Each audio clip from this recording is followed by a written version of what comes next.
Good evening, everybody. Welcome to Squid Junction 32, hosted by Dapple Productions. We've got a great tournament lined up for you here. My name's Riley, and I'm joined by Suki. Hello, everyone. Nice to have you with us today. Very much so. As per usual, this is a double elimination tournament. The first match we're going to be seeing here is Marine Melody versus Verdict. Now, Marine Melody is kind of an interesting team. They're definitively kind of in the low-level range. They recently made their first Alpha Bracket in the Link. But more recently than that, they actually won Little Squid League, the most recent invitational that they did. So they've been running off a lot of momentum lately, so I'm excited to see how they play in what I presume is like one of the first kind of mid-level tournaments here. And as for Verdict, as far as I'm aware, this is like a completely new team. Emerald, Zipdo, Snicks, Inca, and Choreo. Zipdo is the only name on there that I recognize, and I have not thought about that name in like a few years at this point. So excited to see kind of how these people play. Are you familiar with these teams at all? Like, I heard of Marine Melody, of course, but Verdict is pretty new to me as well. So I just know a few from that competitive scene, but that will be fine, I guess. Very much so. The lobby has all readied up at this point, so we will be heading into our first map here, which is going to be Zones on Museum. Pretty nice map.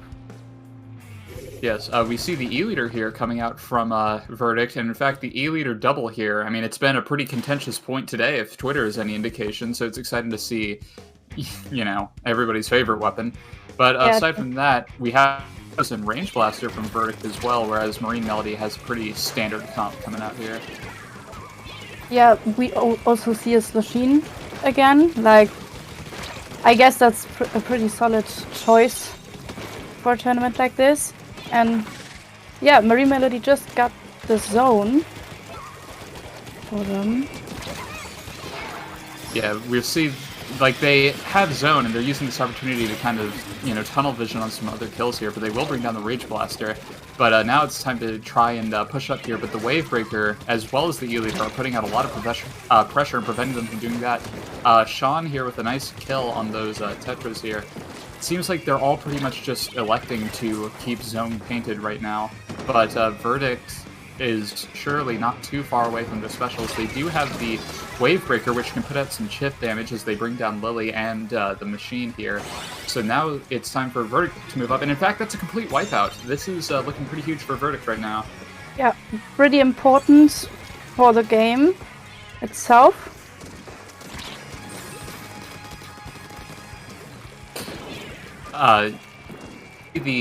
That Verdict is kind of making more of an effort to push up here, but the Tetra is just kind of trying to shark here and hope that somebody blindly drops down. But the E-Leader going down is going to be kind of a problem because now that is less pressure that you have. But Emerald on the Tetra is getting a nice pick on the leader for Marine Melody as well, but that's not going to stop them from taking the zone back.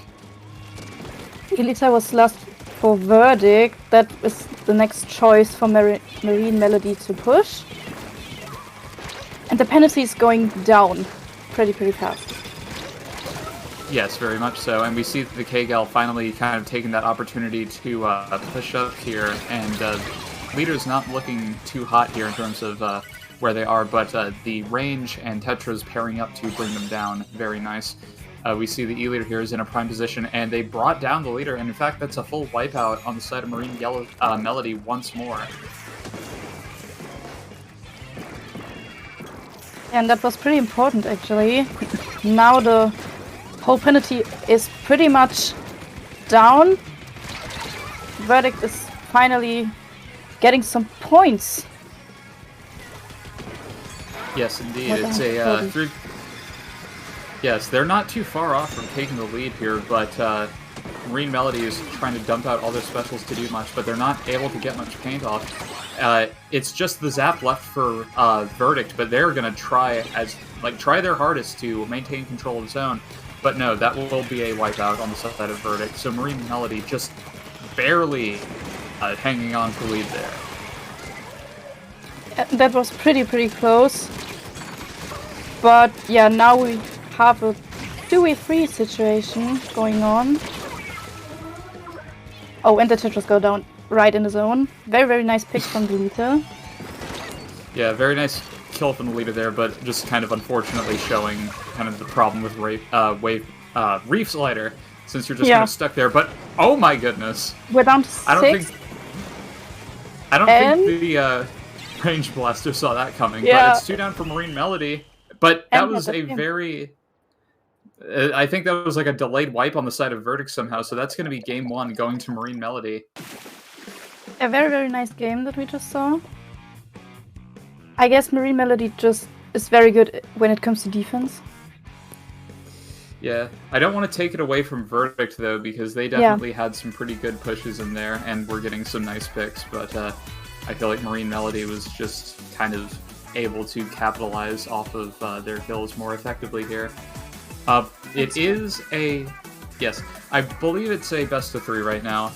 Or, yes, it is a best of 3 right now. Yes. And we are moving on to Tower on Hagglefish Market. How do you feel about this map mode?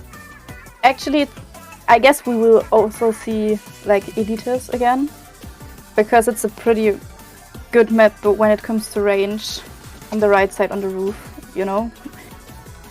Yeah, I don't really expect to see any major changes in terms of comp. In fact, like, just based on that last game, I feel like Verdict is probably... Like, they probably have the upper hand here, just looking solely at what we saw last time. We might see a switch to the regular Splat Charger, though, just because Inkback is very strong on tower control. But it's kind of hard to tell. We're just waiting on one person to ready up, and incidentally, it is the Charger main for Marine Melody, so... It could be that we're gonna see, like, a Splatoscope or something. Perhaps, but the game's ready now, and we are headed straight in. Let's see how they decide to adjust, if at all.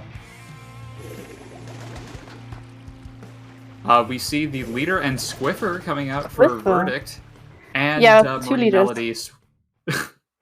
Marine Melody staying with the exact same comp. Actually, and the Carbon coming out from Verdict as well. They're going, like, full-on kind of strange comp here. Excited to see how this plays out. Yes, same here. It's an interesting comp, like, they don't have much paint at all. And 3 down already, Lita's last for Verdict. Okay, this is kind of unfortunate, but I'm sure that they can pull out a special of some kind to stop this in its tracks. But Marine Melody kind of pushing up here and, you know, utilizing their specials as they should. We see them pop the big bubble here. Down.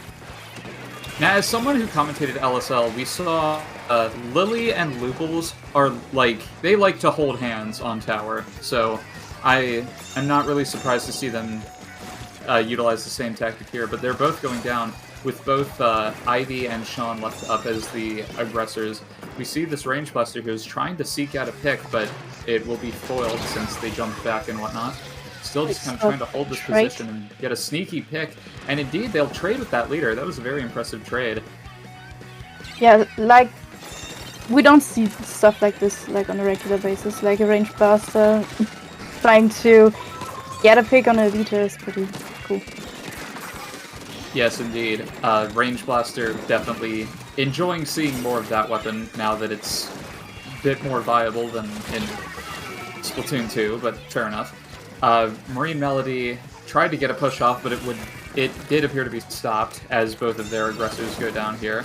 Luple's trying to maintain mid pressure, but they're going to face heckling by the Carbon here.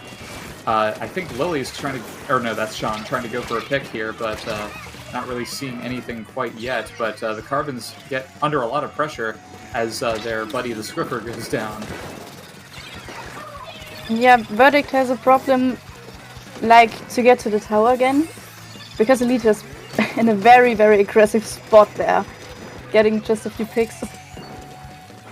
Indeed, it's that, like, Verdict has, like, the Carbon, and I guess to a lesser extent the Range Blaster, which, you know, kind of enjoys sharking, and nobody wants to deal with that Wave Breaker, so that's just kind of forcibly, like, keeping them on the back foot at all times. But yet again, we see Ivy and Sean pairing up to try and bring down this Carbon, they will get one pick out of it, but actually the Carbon was able to bring both of them down, so that was very well played. But Marine Melody has started to push up yet again, but that's now 2 down, so now Verdict's going to be getting slightly more points on the board. Hopefully they're able to move up a bit with this, but the E-leader going down is going to make that a bit more difficult. Yeah, the Carbon's trying to get a pick on the Slushine, but is retreating again. I guess that was a clever decision here.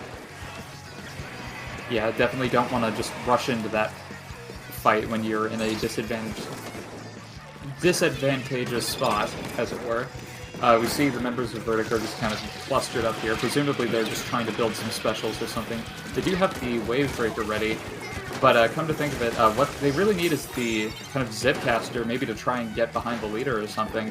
And they do have it ready, but they're electing to just kind of hang on to it. I presume that they are kind of saving that for when they actually start pushing, if they get that opportunity. But it still has yet to happen. And indeed, the Carbon going down, make that 3 down on the side of Verdict is kind of... Yeah, and we have a wipe. And that could be, like, very, very bad for Verdict again. They actually need to get some picks and shouldn't drop in, like, alone. The Range Blaster also got picked. 3 down again. Yeah, so that was a very nice shot from Looples there as well. If they're able to kind of get the kill on their leader, that could very well be GG's unless they're able to pull something out at the last second here. Even if the score kind of stalls out here, it's still just a minute left in this game. So Verdict has got to act fast if they want to keep this alive for the most part. Yeah. But that's now a full wipe on the side of Marine Melody. So indeed, speak it into existence. They've got to move up like now. Yeah, they don't have much time left, but they have 4 specials ready. I guess we're gonna see one final push. Maybe it will work out. We'll see. Yes, indeed here, but they do get a kill on the Gal, so that's kind of one source 2 of down Russian down. for Marine Melody. Yes, true. Able to bring down the Junior as well. They're hanging onto that Zipcaster, and now they're popping it. It's just power. The Carbon does go down, but they are able to get through this checkpoint. But it's the range down as well, and I don't think they see Sean coming in from the top left. If he gets a kill, that could very well be GG's, and indeed, that's what's going to happen. Marine Melody takes the set 2-0.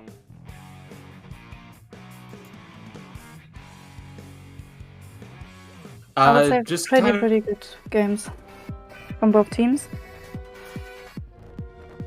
Yes, those were pretty back and forth games on the whole, for sure.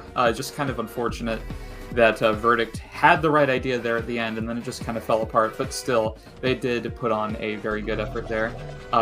Once more, this is a double elimination tournament, so I'm sure Verdict will be able to accomplish something with Losers Bracket. Melody moves on from this.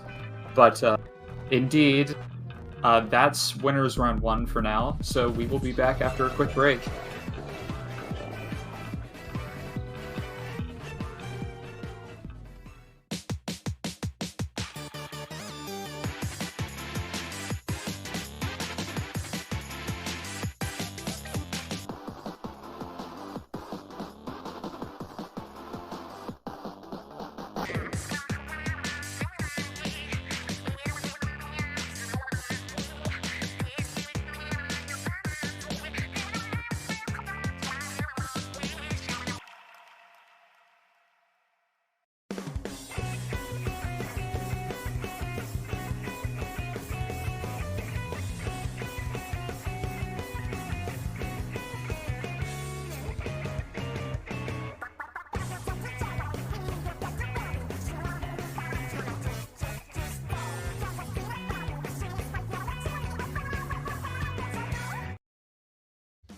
Splatoon Stronghold, a stronghold for competitive Splatoon, providing resources to long-timers and newcomers alike. If you're new to the competitive scene or still figuring out how to join, we have a getting started guide and plenty of other resources to help you in your journey. If you are a seasoned veteran, we still have plenty to offer. You can find and join tournaments as well as participate in our Captain Forum and find free agents and teams. Our mission is to make competitive Splatoon easily accessible to everyone. So what are you waiting for? Join the Splatoon Stronghold today!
Hello, everybody. Welcome back to Squid Junction 32 by Dapple Productions. My name's Riley, and I am still here with... Yeah, we're back in Yes. Winners 2. Round 2. Yes, this is Winners Round 2, and we're going to be seeing Le Randoms versus Tempest. Now, Tempest is a team that really does not need any introduction at this point. And Le Randoms, I do not recognize them at all, but they are coming in after winning 2-0 against a team called Avian in Winners Round 1, so must be a pretty good set there. We see going... not gonna, haste any time, but we have Wahoo Zones, everybody's favorite, and we see the Splatana coming out from Tempest. You're already down from Tempest. Pretty interesting. Indeed. First cap going to Le Randoms here, and Tempest just kind of bleeding players at the moment. Nice pick from the E-leader there. Yep. They have the Wave Breaker to kind of hold them back as well. The leader does, kill many times in this case. Pretty solid position here. Pretty aggressive. I guess that's what is holding Tempest back a bit. But we see a recap. Indeed. Tempest, pretty much all they were doing was getting specials and used them all effectively. And able to bring down both of the backliners for Le Randoms and then both of the frontliners. So now we see Drifty and Henri kind of pairing up, and they're going to do a lot of damage that way, I'm sure of it. And indeed, that's 2 down for Le Randoms yet again. Yeah, Tempest has the lead now, and they're defending the zone pretty good. Indeed, we see the Zuka yet again as well, so we're going to see Henri try to go for a sick fall-off shot, but not really accomplish much from it, unfortunately. It's still 2 down left from Le Randoms, but it seemed like they might have had a shot there for zone, but nothing will come of it. And now I believe it's just 10 points left for Tempest. Can Le Randoms somehow pull something off here? They were one. Look like it. They only had one up for a second, so yeah, probably not. Yeah. So first round goes to Tempest. Yes. I'll give them this, though. That was a very strong opening from Le Randoms. They, the leader was getting some really nice shots, so hats off to them. Not to mention, with the Respawn Punisher, able to hold them back for longer, very good. I guess so we can say that Le Randoms have a chance of winning here, if they keep up the work. Yes. To be completely honest, again, this is not a team I had ever heard of, so I was unsure of how, ugly this set was going to be.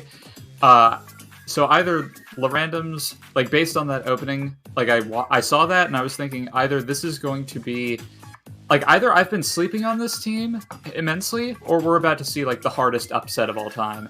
But that's neither here nor there. We're moving on to Rainmaker Eeltail now.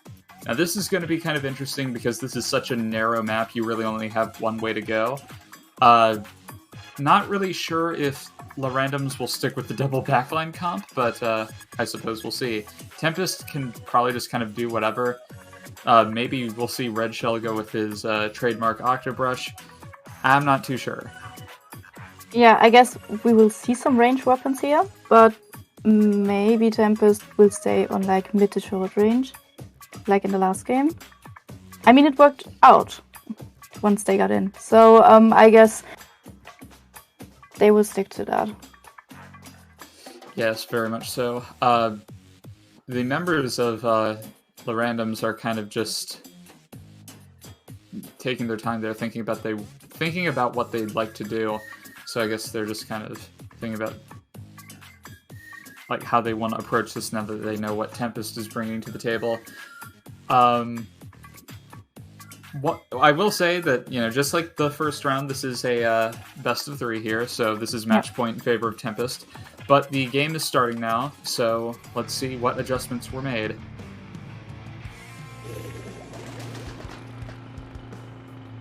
Okay, well, indeed, we see the Octobrush from Red Shell. And the Dynamo and Stringer coming out for the randoms here. No backline whatsoever. Well, unless you count Stringer as such, which some do, but, you know, fair enough. Yeah, pretty interesting choice here, in my opinion. But we'll see if it works out against Tempest in this case.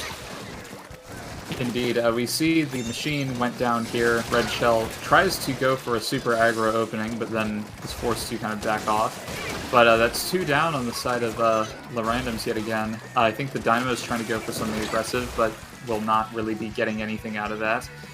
Rush gets some pretty nice picks on yeah. the randoms here. They can't get in pretty quickly in this match. We saw them break through the checkpoint. Red Shell is just hanging on to that Zipcaster, and you know that they're going to pull something funny with that. Red Shell is like the patron saint of annoying people. It's really good. Getting pop here is kind of torn at the moment, but it seems that Tempest were able to pull it here. The bow is just trying to play it safe here, and indeed, Red Shell with the Zipcaster giving this bow a very hard time. Kind of getting stuck on the wall here, but the bow basically forced to give up that safe position and be more aggressive here, and it seems to be working out just a little bit here. And they will get a nice shot on the Junior as well. We have a delayed wipe, I guess. And yeah, another push for Tempest. They're close to the goal. But got picked. The Squeezer is last now, and he's trying to retreat here. Oh, indeed. They, Tempest able to push it all the way up to 17 there, with the Dynamo just kind of getting caught out of position, unfortunately. See the Gal trying to take a more aggressive position here, and they're able to push it down to 4 just a little bit. They do have the Inksuka at the ready, and it seemed like they were able to bring at least somebody down with that. And now it's time for La Randoms to try and push up a bit here, but they really need some paint in mid first. They will trade the Dynamo for the machine, but the bow going down is going to make that kind of hard. You see the shot here trying to do something, but they will notice that the Rainmaker's being flanked, so they kind of have to go back. So mid control is staying in Tempest's favor for longer. Yeah, and they already pushed near the goal again. So the randoms. Wow. Okay, that was pretty fast. So they got the pop. Tempest has another point and wins 2. Okay, yes, sorry. That was pretty fast. Stream is kind of behind, but yes, that is Tempest taking game 2 as well. Yeah, I'm kind of curious about La Randoms here. They showed that they can, you know, hang for a little bit. Definitely, again, I don't want to sell this team short because they're, like, I'm not super familiar with them, but I'm sure that they are totally capable, and I'm excited to see if they accomplish anything in loser's bracket for sure. Tempest, you already know, they're probably going to be hanging around the finals level of this tournament, so we will probably be seeing no shortage of them later on.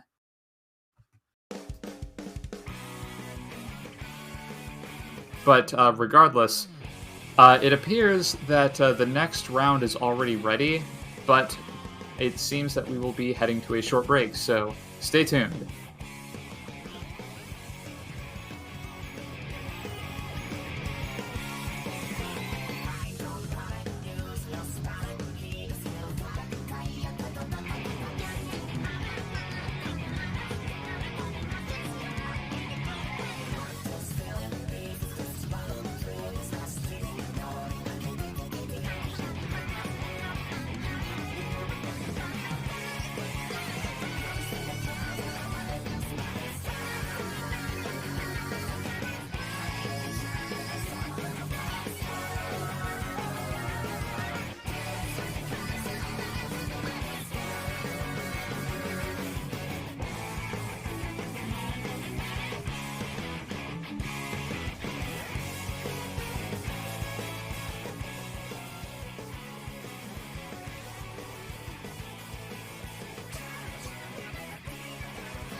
Hello, everybody. Welcome back to Squid Junction 32 yet again.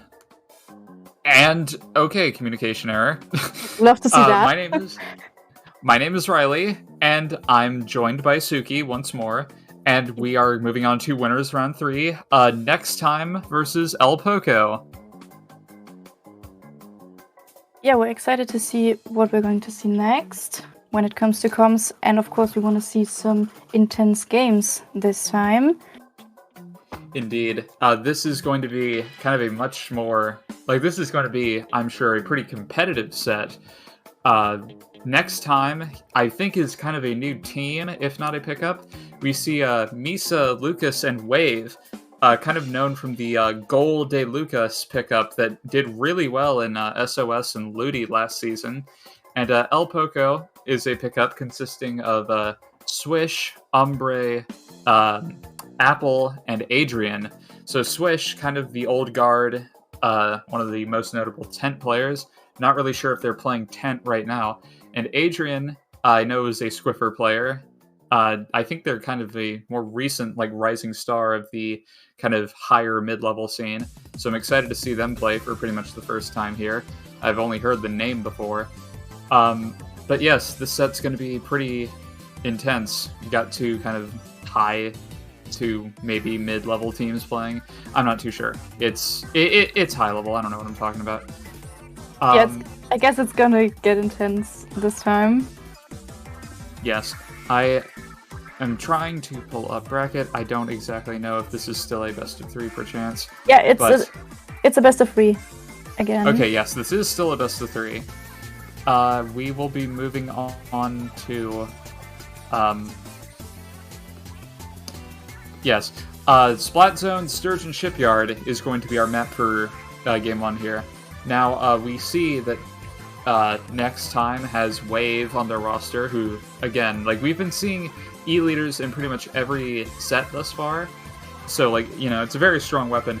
But Wave was, making E-leader a thing even before it was absurdly strong. So think of, how well he's going to be pulling off here. Meanwhile, I don't know. As for El Poco, I would like to see some Tent play, even though the weapon is kind of notoriously functional, kind of, as I'd call it. But, we can maybe see some fun use of that weapon here. I believe they're just kind of one off from being all readied up, so we'll be moving on to the game momentarily. Yeah, it would just take just a few seconds until both teams are ready, I guess. 1 player's left to choose a weapon. What is this? Yes. In regards to Next Time, Wave and Misa are kind of the 2 players I'm more familiar with. I've heard the name Lucas plenty of times, but I don't know if I've ever actually watched them play, so I'm not familiar with their weapon pool. So I'm excited to see what they do here. But we're moving on into the game. And El Poco, we see the Flingza and indeed the Squiffer and the Luna Blaster. Meanwhile, Wave coming through with, unsurprisingly, the E-leader, backed up with a pretty standard aggro frontline comp, as it were. Yeah, it should work out pretty well, I guess. Both teams head to the zone pretty fast. We see missiles. Everybody's favorite. Love to see that.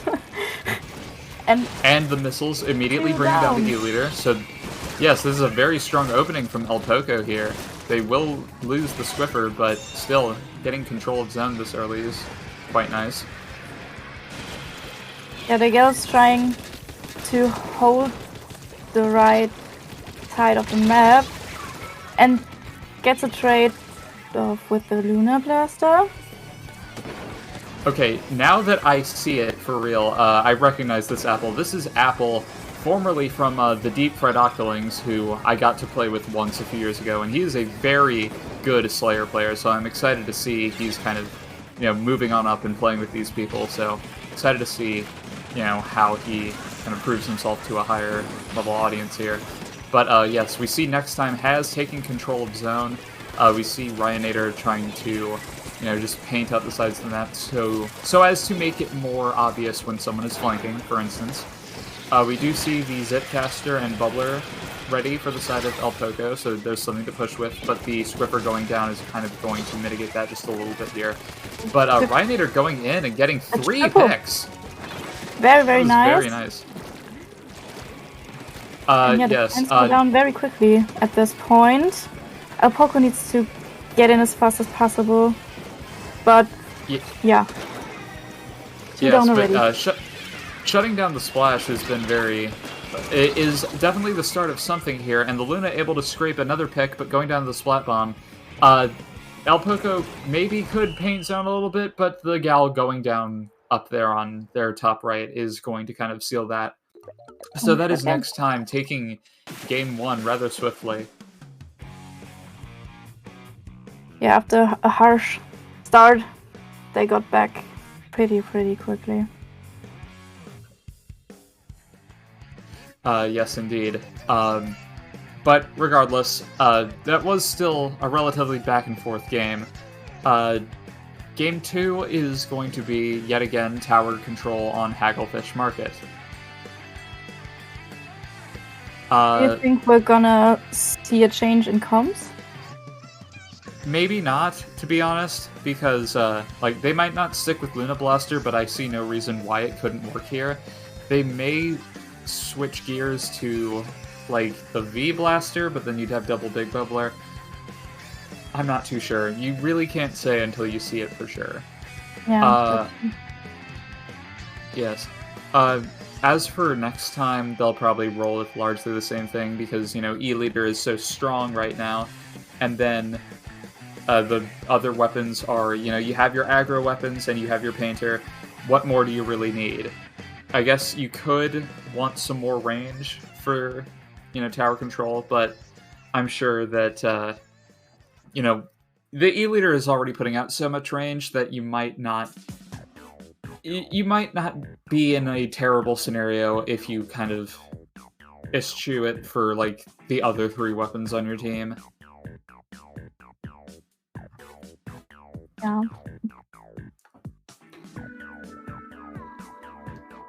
Well, I believe everybody is, like, almost ready here, so... okay, yes, indeed, we're moving straight on into the game.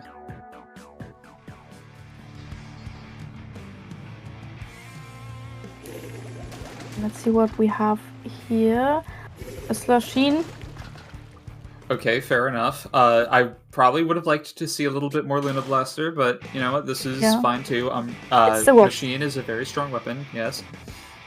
And Ryanator switching from the Splash to the Machine as well.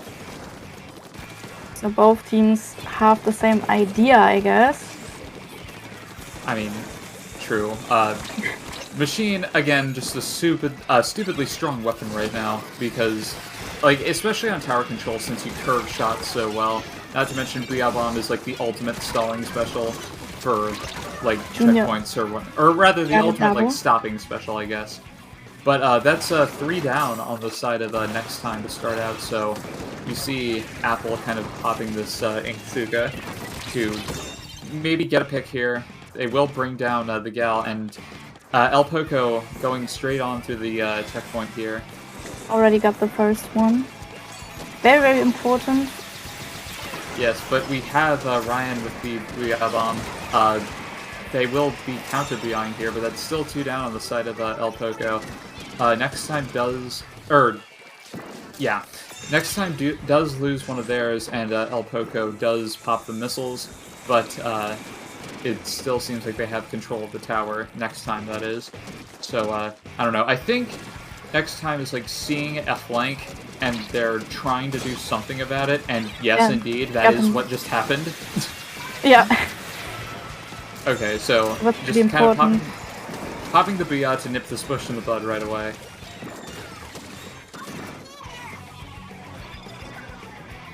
And we see Apple kind of forced to jump away here. They do have the Inksuga to try and stop the push, but the Big Bubbler is going to kind of stop that from accomplishing much here. Next time is going to be able to get through this checkpoint here. Wave able to fend off the Squiffer.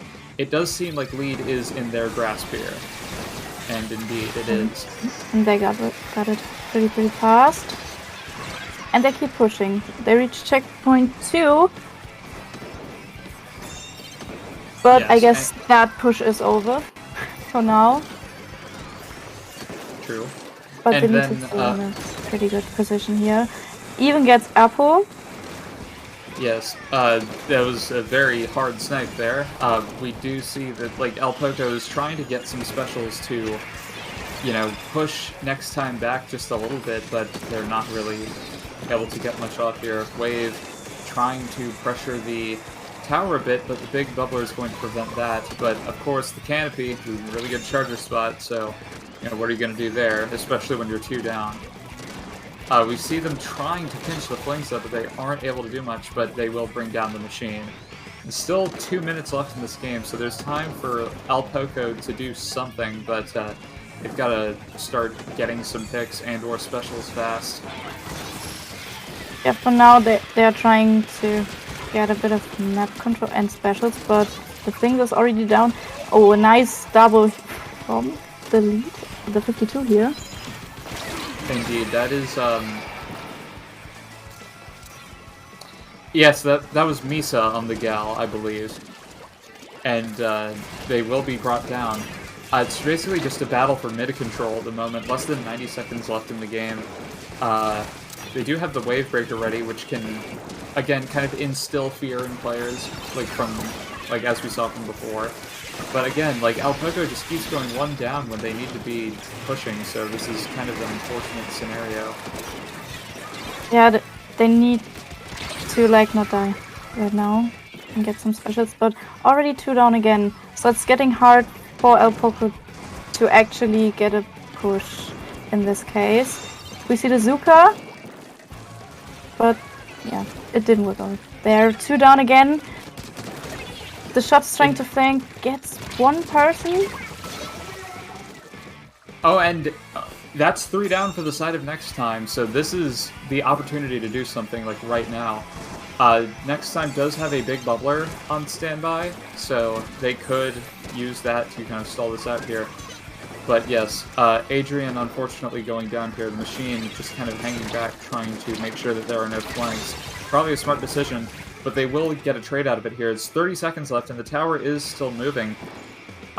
It's hard to say. Adrian's the only player left alive, and it's kind of curious as to how they can take this fight. But indeed, they will be brought down. So with 10 seconds left, next time has control of the tower, and it seems that they will be taking this game. It appears. Yes. Yeah, and they got it. Poco didn't get into that game again. That still was a very back-and-forth game. I enjoyed seeing all the various flanks go off and seeing people actually take care of them. It was well played on the whole from both teams. Yeah, I totally agree with that. Yeah, so... yes. No, next time... Yes. Sorry. It's okay. Go ahead.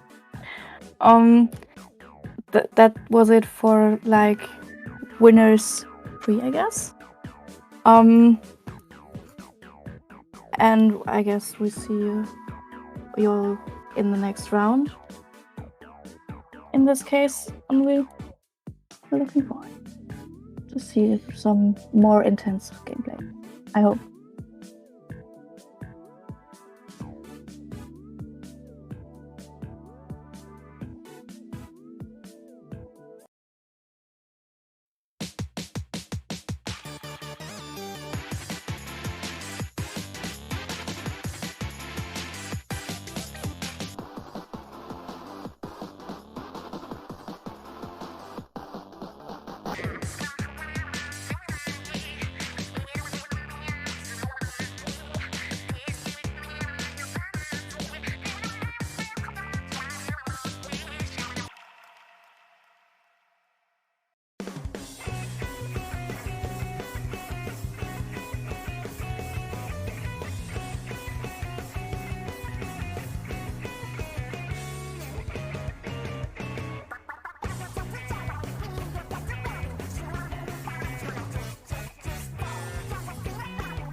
Splatoon Stronghold, a stronghold for competitive Splatoon, providing resources to long-timers and newcomers alike. If you're new to the competitive scene or still figuring out how to join, we have a getting started guide and plenty of other resources to help you in your journey. If you are a seasoned veteran, we still have plenty to offer. You can find and join tournaments as well as participate in our captain forum and find free agents and teams. Our mission is to make competitive Splatoon easily accessible to everyone. So what are you waiting for? Join the Splatoon Stronghold today!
Alright, welcome back everybody once again to Squid Junction 32. My name is Riley, and I'm still joined by Suki.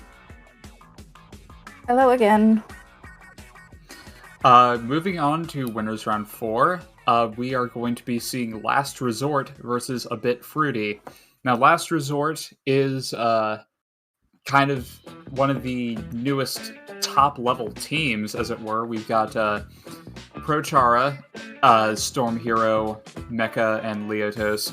And then A Bit Fruity is Clef, Citrus, Straw Hat, and Yuri, which you might remember was the same roster as Bet Destroy X, and they got third in 2 Squid Junctions ago. I'll talk a little bit more about the format after the end of this game here. We're moving right into Inkblot Splat Zones.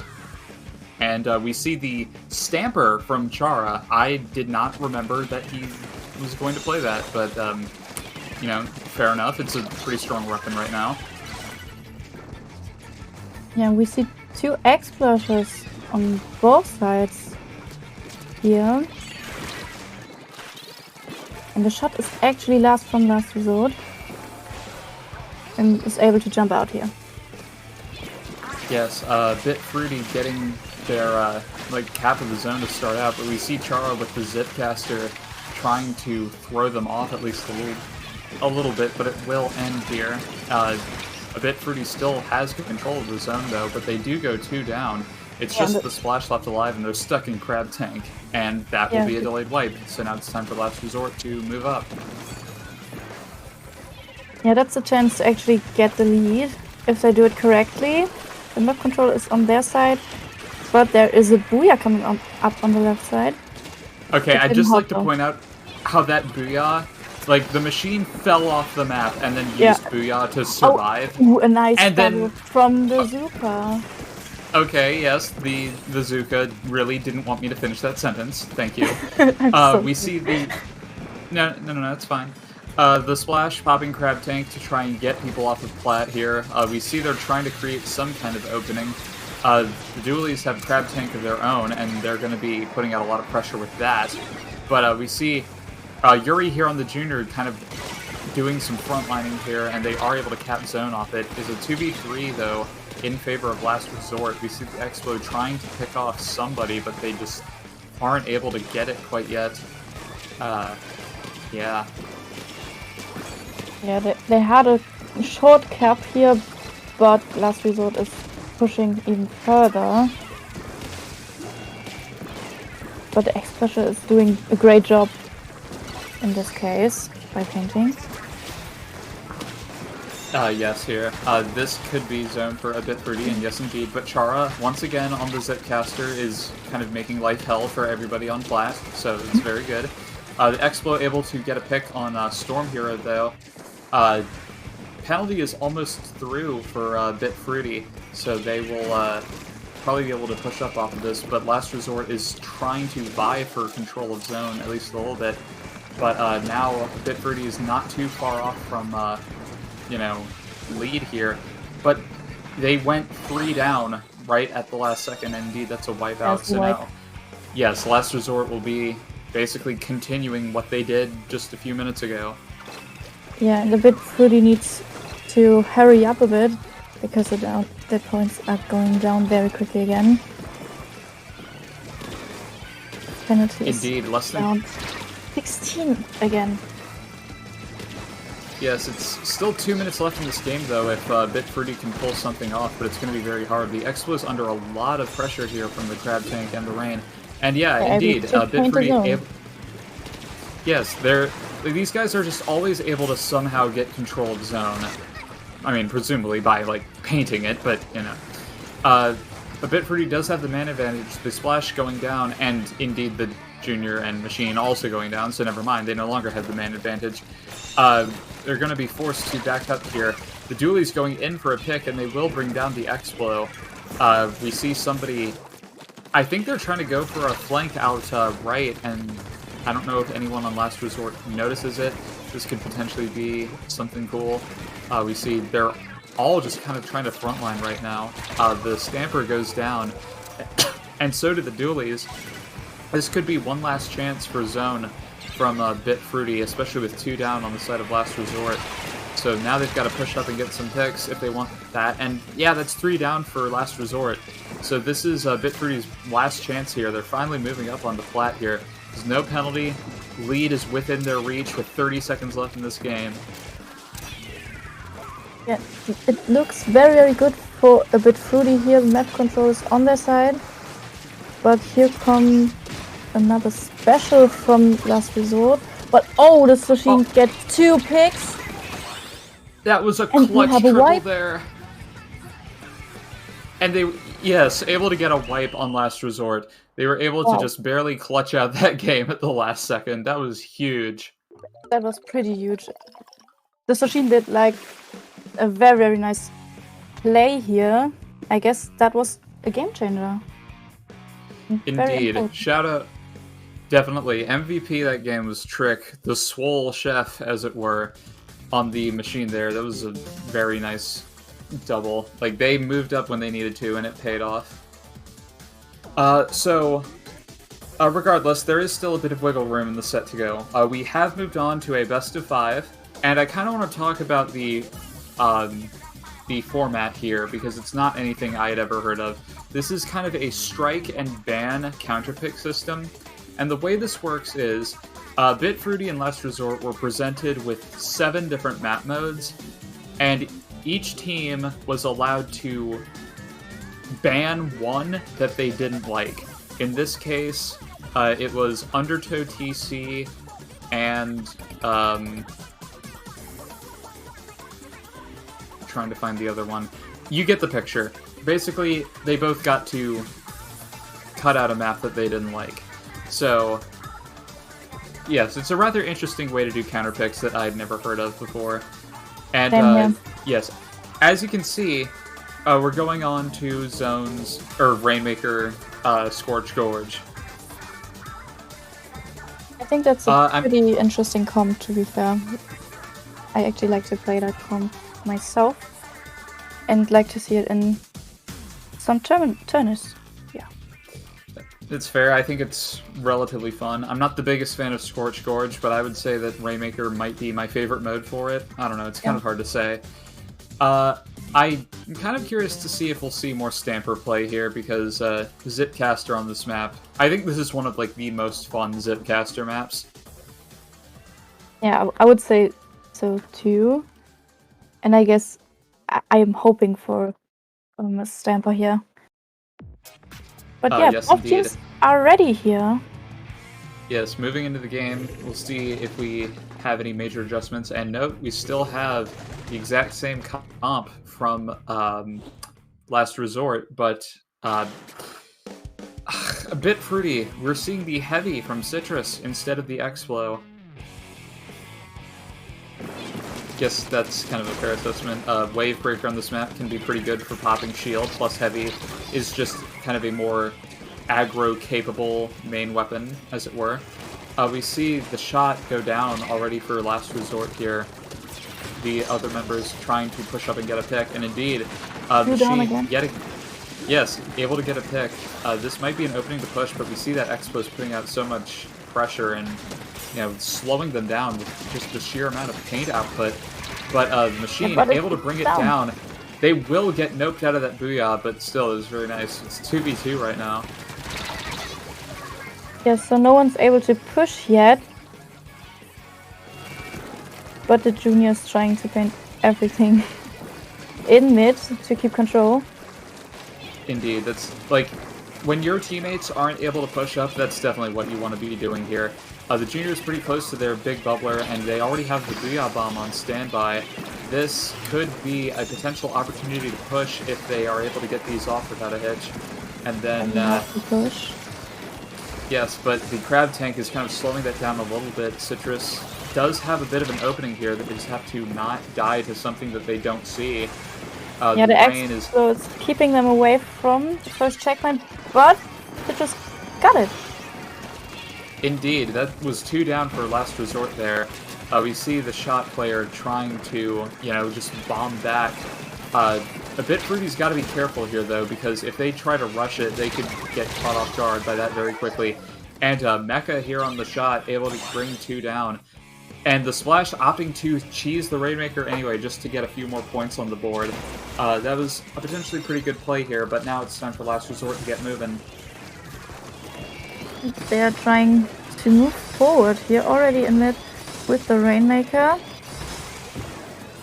And we see a double. Nice to see that. That's a nice chance to actually get to the checkpoint and maybe able to get lead. Indeed, that was a clutch double with the Rainmaker there. We saw that Bitfruity had the Booyah Bomb there too, but they weren't able to use it to stop the Rainmaker early. But they do stop the Rainmaker just short of lead, but Last Resort able to get the pop and push it all the way down to 34. It seems like they're not completely done yet. They're not retreating in an extremely way, but I guess that was it for the push. Indeed, but the machine creating an opening here by getting a pick here. They're trying to go for another fight, but they will be brought down before they can get their Booyah off once again by Mecha. Last Resort has the man advantage yet again, and Bitfruity is just losing players one by one. The Crab Tank is putting out a lot of pressure. They can't really approach that easily, but Last Resort just has to wait it out here. They have a little over 90 seconds left in this game. The ball is pretty much like they are pretty much in control right now, especially because they're back up in their base again, and they have an opportunity to widen their lead even more. And by even more, I mean only 1 point, but you take what you can get. Yeah, it worked out in a way. But, Bitfruity is still able to just end these little pushes yet again and kind of punish Last Resort for pushing up just a little bit here. Just a little more than a minute left in this game. Bitfruity basically has to pull off what they did before, just not go down one by one and bring down some people together, as it were, and they'll be able to get another shot at a push here. Yeah, 2 down. And Last just Resort. like that, yes, that's 2 down for Last Resort. They did just lose the Rainmaker, but still, that is an opportunity to push up potentially here. They are all back online though, so they might be able to get into position to stop this, but Bitfruity is all up here. Last Resort, they might have to send like a flank or something if they want to do this. And Clef on the Crab Tank coming through trying to pick off people from the other side. And Chara has the Zipcaster at the ready. The Heavy has gone down. And this is what the Stampers needed. The Rain able to apply just enough chip damage to kill off the Rainmaker in conjunction with the Zipcaster. So that's going to be some clutch special usage, bringing the game to an end in favor of Last Resort. Yeah, I guess that was a pretty nice match here. Yes, very back and forth on the whole, much like last game. I can already tell this is going to be a very competitive set. And I guess we're gonna see a few more matches, which is pretty nice. Next up is Clamplet's Mako. Yes, Clamplet's Mako Mart. This one could be potentially very snowballish, but I guess it depends on who has the better comp, as it were. I'm not too sure. At this point, I guess Chara's whole thing is that he's using Stamper for the whole tournament or something. Not really expecting him to switch off much. As for Last Resort, they'll probably... as for Bitfruity, they might stick with the same thing, but have Citrus run a different backliner. It's kind of hard to say. All the other members... I don't say this to disparage Citrus, but, all the other members have been doing great on their weapons. So, why fix what ain't broken, as it were? Yeah, I totally agree with that.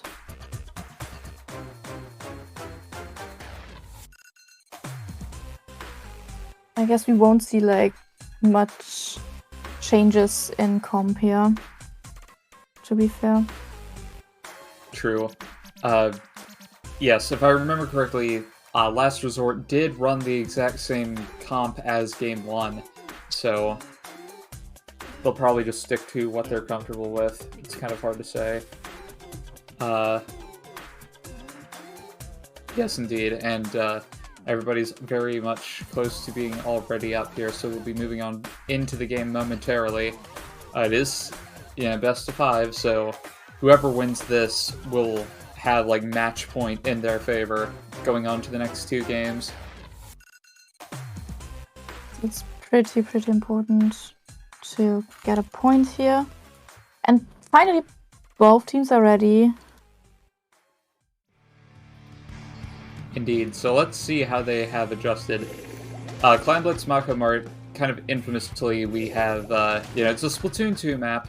A lot of people are going to feel kind of comfortable playing on this map since it's still relatively early in Splatoon 3's life. Also, yes, I immediately eat my words. We see the Chara trademark range blaster. Very nice. And everything else is pretty much par for the course here. We see Citrus bringing back that X-Blosher that was so effective in Game 1. Mecha looking for a pick to start out the game, but they will be forced backwards by the machine and the splash.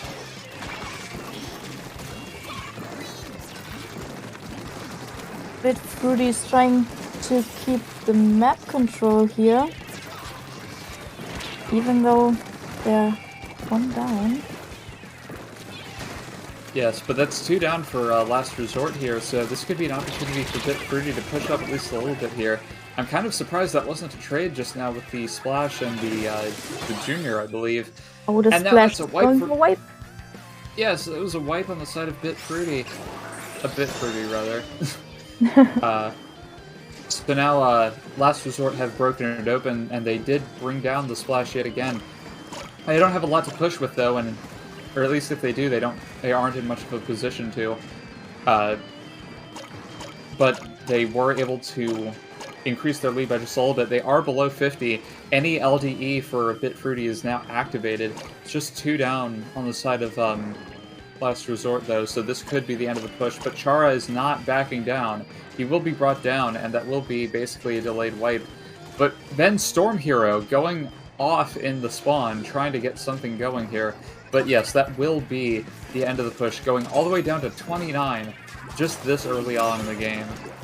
That's pretty strong. I guess that it will be hard to recover from that, but I guess we still have over 3 minutes left in this game, so there's still a chance for Last Resort here. For a Bit Fruity, sorry. Yeah, you're good. Yes, that is more than enough time for Bit Fruity to get something here, and Trick going off with the machine yet again, getting a nice pick on Mecha. That might be all they need to move up here, but Citrus on the Explo sadly gets brought down, and 2v3 for Last Resort yet again, kind of forcing the Booyah out of Trick's hand. It does force someone to jump out, though, and mid-control is actually in the favor of a Bit Fruity here. They lost the machine, but they are still kind of holding on here. But Last Resort getting a clutch pick, they will be able to move up off of this here.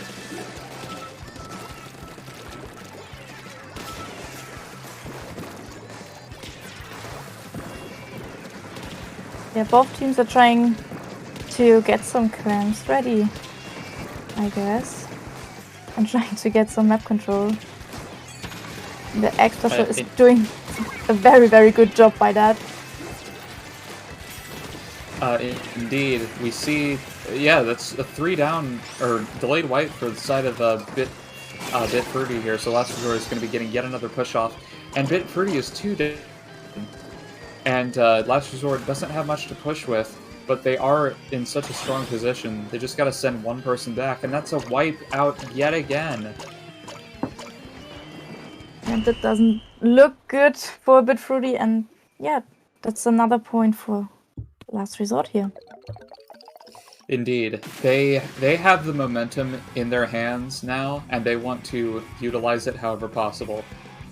We see, I don't know, just a Bit Fruity kind of just got a bit staggered there at the end is really all that it is, unfortunately, but the set is not over yet. We have Hagglefish TC, which, if I remember correctly, when we saw them in like in the Squid Junction that they got 3rd place, they I think they did pretty well on this map from what I remember. Plus their comp is just really well suited to TC, I would say. Last Resort, though, I don't know, they do have the range blaster, which, you know, blasters are just so good on tower control that it could be kind of problematic, and the rest will all surely fulfill their roles as needed. I don't know, I feel like this one could be kind of back and forth, much like the Zones and Rainmaker games. Yeah, I guess there's a pretty good chance for both teams here. I mean, especially when it comes to Blaster on tower control, it could be very, very hard for the opponents. Yes, true. As long as as long as you're able to paint the blaster, you should be able to bring it down. But still, this is match point for Last Resort here. Winners round 5, I believe, is this. Yeah, winners semifinals. So top 4 of the winners bracket. This, I don't know. A bit Fruity's got to kind of pull it together and make sure to just not stagger quite as hard if they want to bring home the game here, because this one can be kind of snowballish once you get past the first checkpoint, but we shall see. Just kind of waiting on 2 more members to ready up. And they're finally ready. So we're switching back into the game. Yes, indeed. And we see, never mind, we have the Stamper yet again, and the signature Leota Swiffer coming through. I suppose it is tower control and you'd like to have Big Bubbler, so fair enough. Whereas Bit Fruity going back to that heavy splatling from game 2.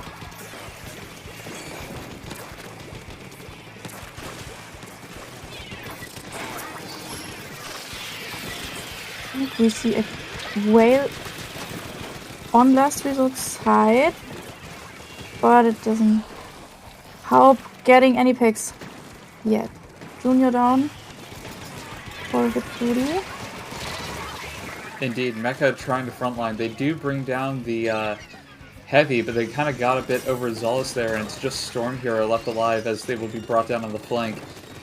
Bit Fruity has a lot of momentum coming through off of that. They capitalized on that wipe very well here, sending everybody up, and we see Clef on the crab tank putting out a lot of pressure as well, plus the Wave Breaker gonna call out anybody sharking.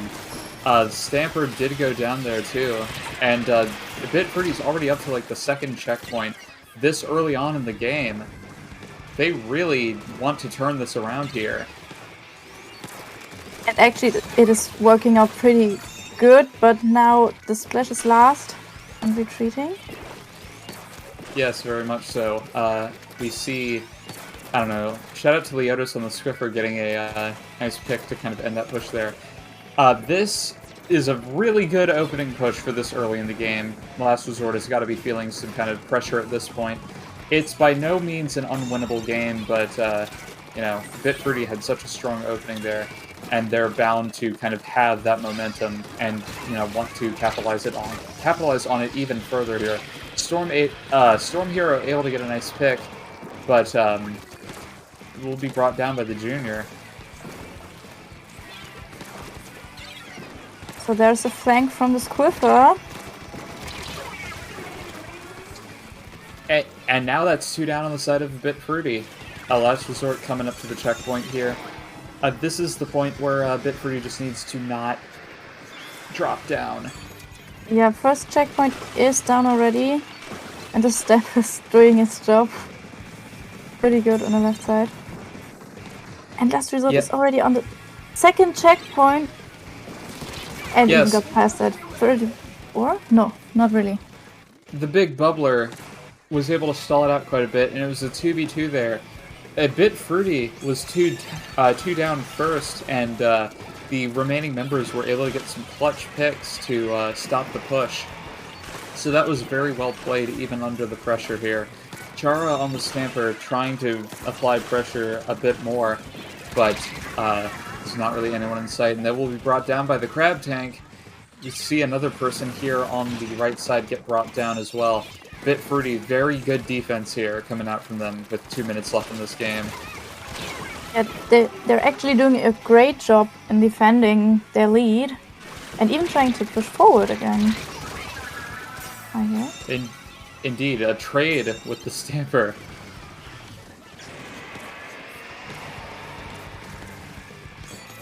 Oh, and that was a delayed wipe. Yes, true. Leotos has the big bubbler ready. They're almost certainly going to pop that on checkpoint, so Leotos is the person to kill here. They did pop it out, but, and that's 2 down for the side of Bit Fruity. This could be lead for Last Resort here, once they get past this checkpoint. And that's a wipe on the side of Bit Fruity. That's going to be lead for Last Resort, yes indeed. Yeah, that wipe was very important for that game, and even the last checkpoint is finished, and it's game. Yes, that is Last Resort, hanging on through tooth and nail, throughout the pressure to turn it around and take the set 3-1. Definitely hats off to a Bit Fruity. They put on hell of a fight throughout that set, especially like in the first and fourth games. It was very well played from both teams, but Last Resort just not giving up under any circumstance, able to pull the win there, like kind of at the last second. Yeah, a pretty nice gameplay that we just saw. Indeed. Definitely don't be surprised to see these guys kind of make it even further on, possibly to finals, because, again, these are kind of top-level players at this point, so, you know, definitely very strong if that set was not enough of an indication. But still, that is kind of going to call it for that set here. So we shall be moving on to, I believe, winners round 5 here momentarily. So don't go away. We will see you right after this.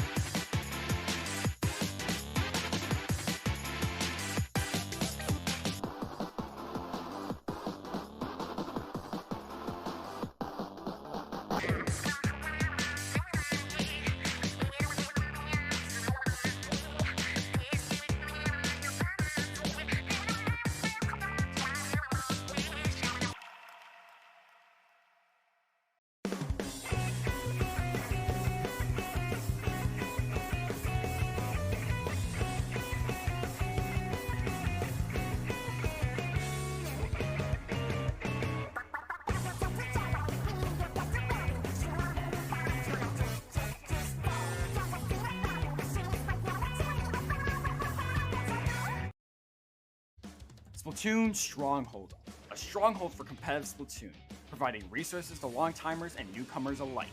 If you're new to the competitive scene or still figuring out how to join, we have a getting started guide and plenty of other resources to help you in your journey. If you are a seasoned veteran, we still have plenty to offer. You can find and join tournaments as well as participate in our Captain Forum and find free agents and teams. Our mission is to make competitive Splatoon easily accessible to everyone. So what are you waiting for? Join the Splatoon Stronghold today!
Welcome back, everybody. My name's Riley, and I'm still joined by Suki. And welcome back to Squid Junction 32, hosted by Dapple Productions. We've got a real special set for you coming up here. This is Winners Semifinals, and we are going to be seeing NieRs Better Though versus Tonkatsu. Now, right off the bat, NieRs Better Though, you might have seen this pickup playing in a few tournaments lately, but this is basically another iteration of the Foams pickup group. We've got Genesis, Kelp, Kippu, the Splatling main, and I don't remember the fourth. Lewis, CL. Yes, I see. And Tonkatsu is Villy and Kiwi, two already established high-level players. And we also have Luke and Bandit, so you're already probably familiar with the majority of those names, and kind of their weapon pools and the like. So all these players really don't need any introduction at this point, so let's just get straight into this best of 5 set here. Splat Zone's Hagglefish Market. So we see the Flingza coming out for the side of NieRs Better, with Tonkatsu coming through with, yet again, kind of a... I think we've seen this exact same comp run earlier in this tournament by a different team, so, you know, don't really need me to explain its merits here. But, yes, we have the Hydra as well for NieRs Better. And NieRs Better Though has the zone now. 2 down on Tonkatsu side. Indeed. Kelp just taking a shark position with the junior and playing very aggressively, trying to hold back everybody as much as possible and hopefully protect this jump from the E-leader, and indeed that will happen. But they're kind of pushed back behind zone. This could get ugly kind of fast if Tonkatsu's able to get a pick here. They will bring down the Flingza, but yeah, we see... Oh, and Genesis is moving up too. They will be brought down by the machine, but still, this is a pretty good position to be in. But Tonkatsu able to cap zone just off of that Booyah. That was actually pretty important, since NieRs Better already pushed below 50. A nice pick from the E-leader. Yeah. Bandit was just waiting for the E-leader to show their face, or the Hydra to show their face for just a second, and that's like all you need to, you know, take them down. So now Tonkatsu's in a pretty good spot here, but NieRs Better just getting their specials, waiting for the opportunity to push. We see the whale here. It's not a huge deal if Tonkatsu takes lead here, but you know, things could go south in a hurry if they're not fast about this. It is a 3v3 scenario though. But NieRs Better, though, able to take zone and apply a penalty. Very nicely played. Yeah, that gives some time to the team. Indeed, and we see both Kiwi and Luke here trying to push up, and I don't know, Tonkatsu doesn't have that much penalty left. NieRs Better does have the Booyah Bomb, though, if they want to push with something, and they do have the missiles as well. They are able to bring down the splash, so that's a bit of aggression lost. And NieRs Better dumping out everything to paint zone. They are 2 down, though, but they keep applying that penalty to Tonkatsu, making sure that, like, victory is, like, nowhere near arm's reach.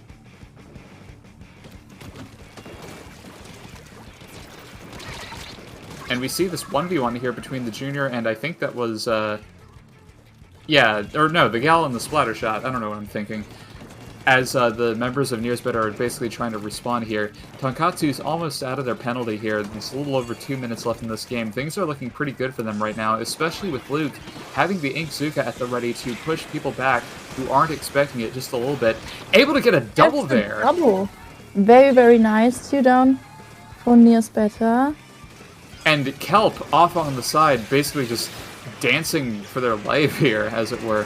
Kippu trying to accomplish something with the Booyah. They are able to get a pick with it, but nobody's alive to paint zone, so that's going to be kind of a wasted opportunity there, unfortunately, and that will be Tonkatsu taking game 1. That was a very back and forth game. Yeah, I guess we're gonna see like more back and forth in the upcoming matches.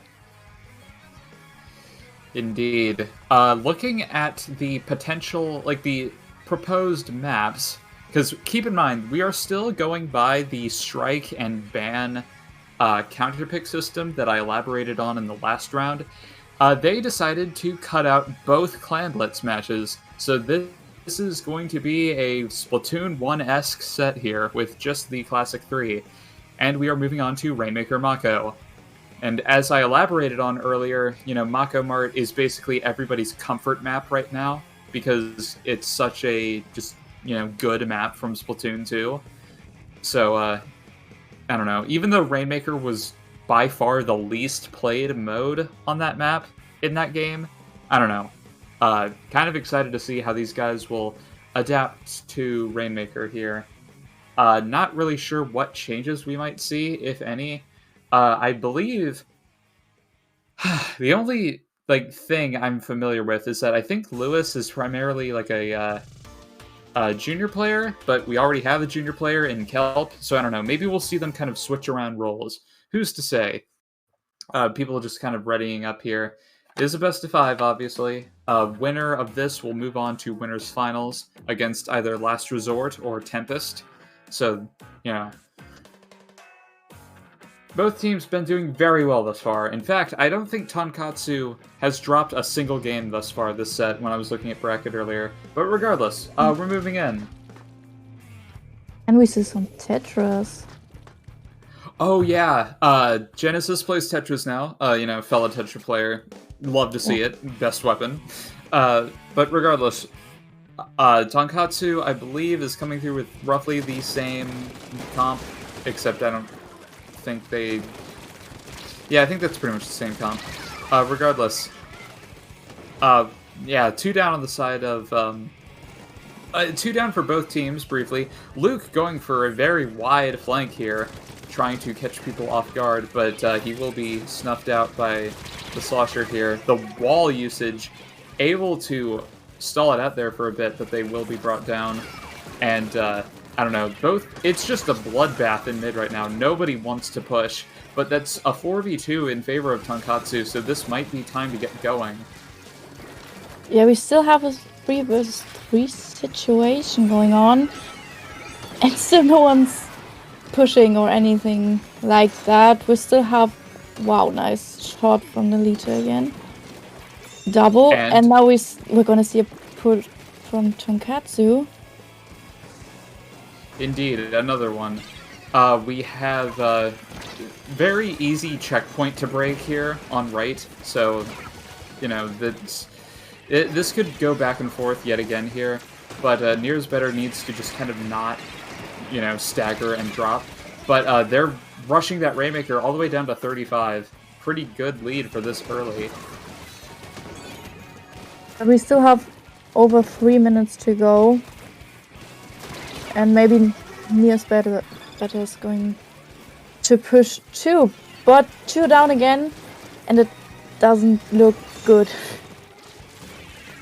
Tonkatsu is pushing forward, close to the goal. It looked like it was just the heavy there, kind of stuck in their own ink, but they're electing to run off the Rainmaker all the way down to 2 remaining. And Kelp going in, trying to bring down everybody they possibly can, and succeeding. It's just the splash left for Tonkatsu. So now NieRs better needs to take mid and move up as fast as possible, electing to reset the Rainmaker rather than push up with it. And we see the feed juice get deployed. Love to see it. Everybody grabbing it at the same time.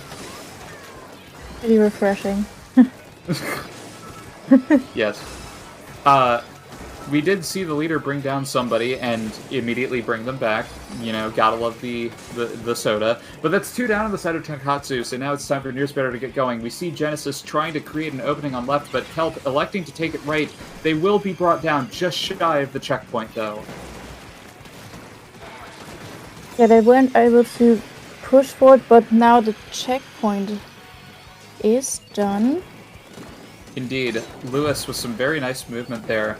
They will be brought down by the whale, but able to bring down the checkpoint regardless. Less than 2 minutes in the game now. We have, I don't know. Mid control is slowly shifting into the favor of Tonkatsu. It is a 3v3 though, but unfortunately the heavy going down kind of stifling that just a little bit here. The Tetra's trying to pull off something, but they will be brought down by the Splash and Leader combo. Tonkatsu trying to get the pop here, and indeed that's what will happen. And the Splash trying to go for some sort of opening on top left once more.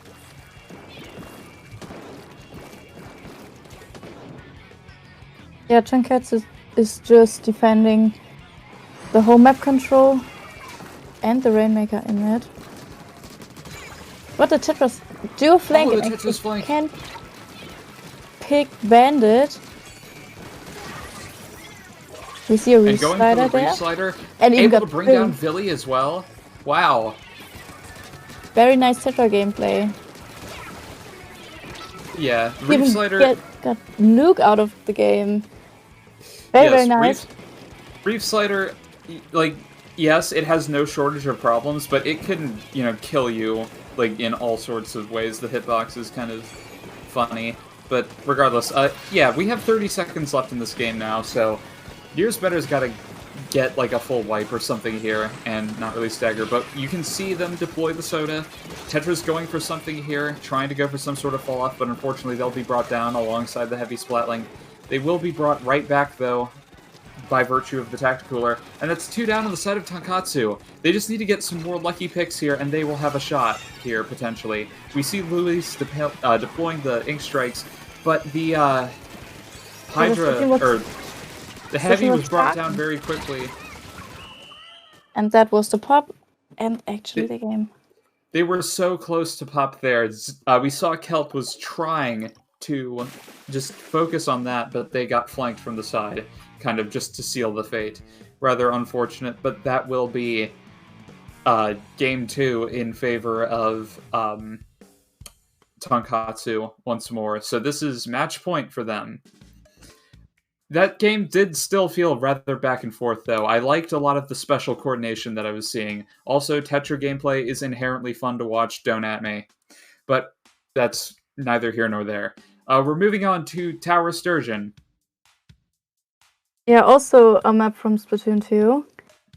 I guess that some true. players will be comfortable with that as well. You know, come to think of it, I'm just now realizing we've got 3 Splatoon 2 maps in a row. Yeah. Yeah, 3 Splatoon maps in a row. I know, very, you know, crazy that the game would have maps in it. But regardless, as far as comps go here, like, I wouldn't be surprised to see Gal over Tetra, possibly.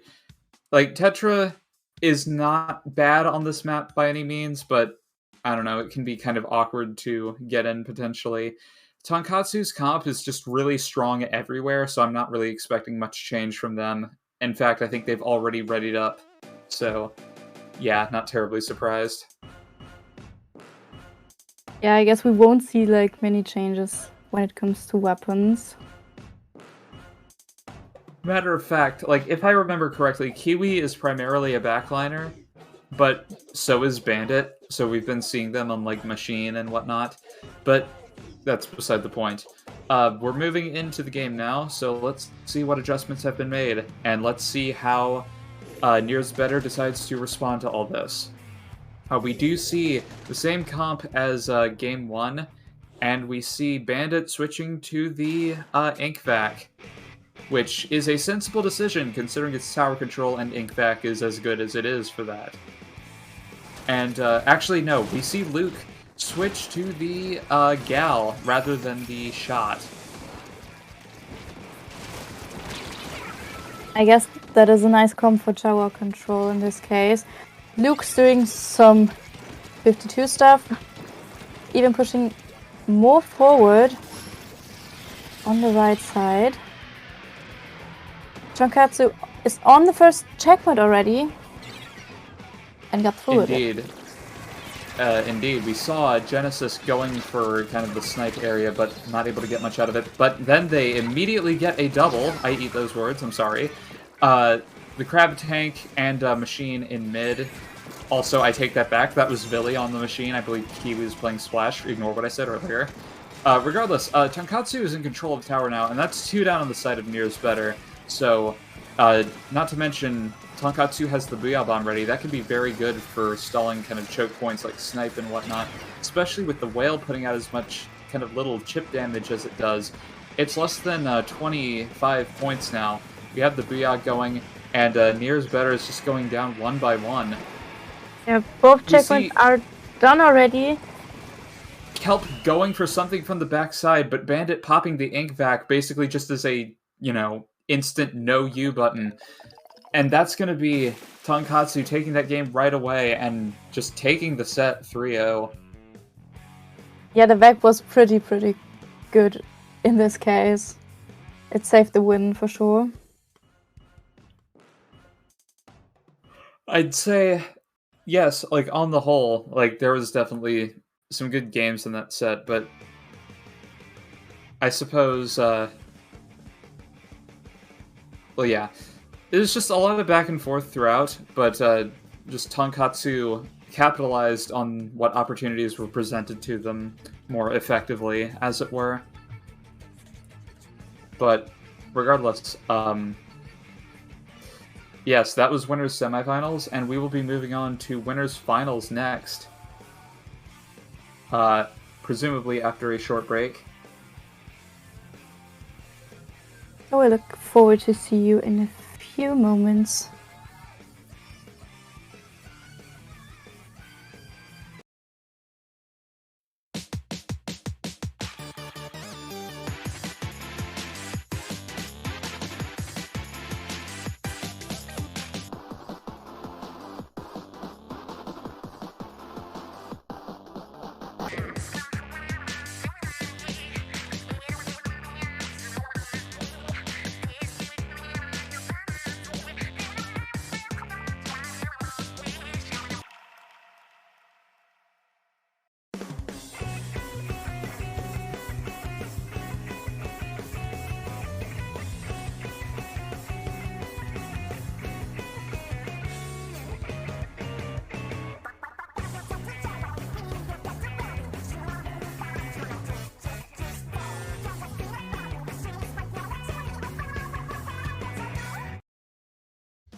Splatoon Stronghold, a stronghold for competitive Splatoon, providing resources to long-timers and newcomers alike.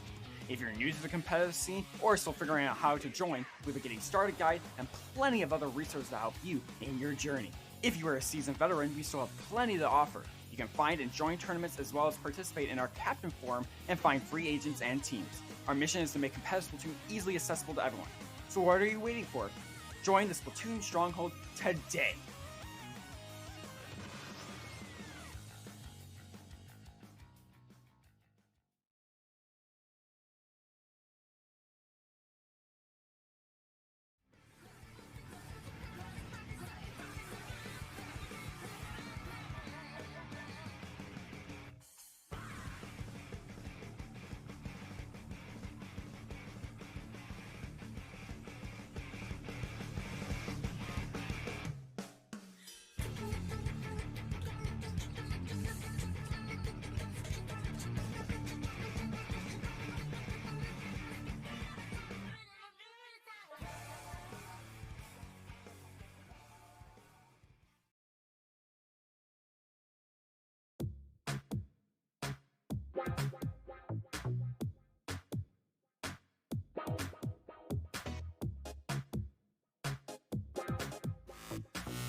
Hello everybody, welcome back to Squid Junction 32. My name is Riley, and I'm here with Suki. Hello again. And yes, this is Winners Finals.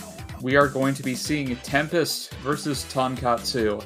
Both teams we have seen on stream already. They really do not need any introduction. So we are going to be going on to, well, this is a best of 7, and it's the, again, kind of the eliminating counter pick system, as I alluded to before. We're moving into the game, and it's going to be splat zones on Splat. Kind of the ultimate counter, like comfort counter pick, as it were. Regardless, we see Tonkatsu basically sticking with the comp we just saw them use, and Tempest coming through with something pretty on brand as well, with the Red Shell Octobrush.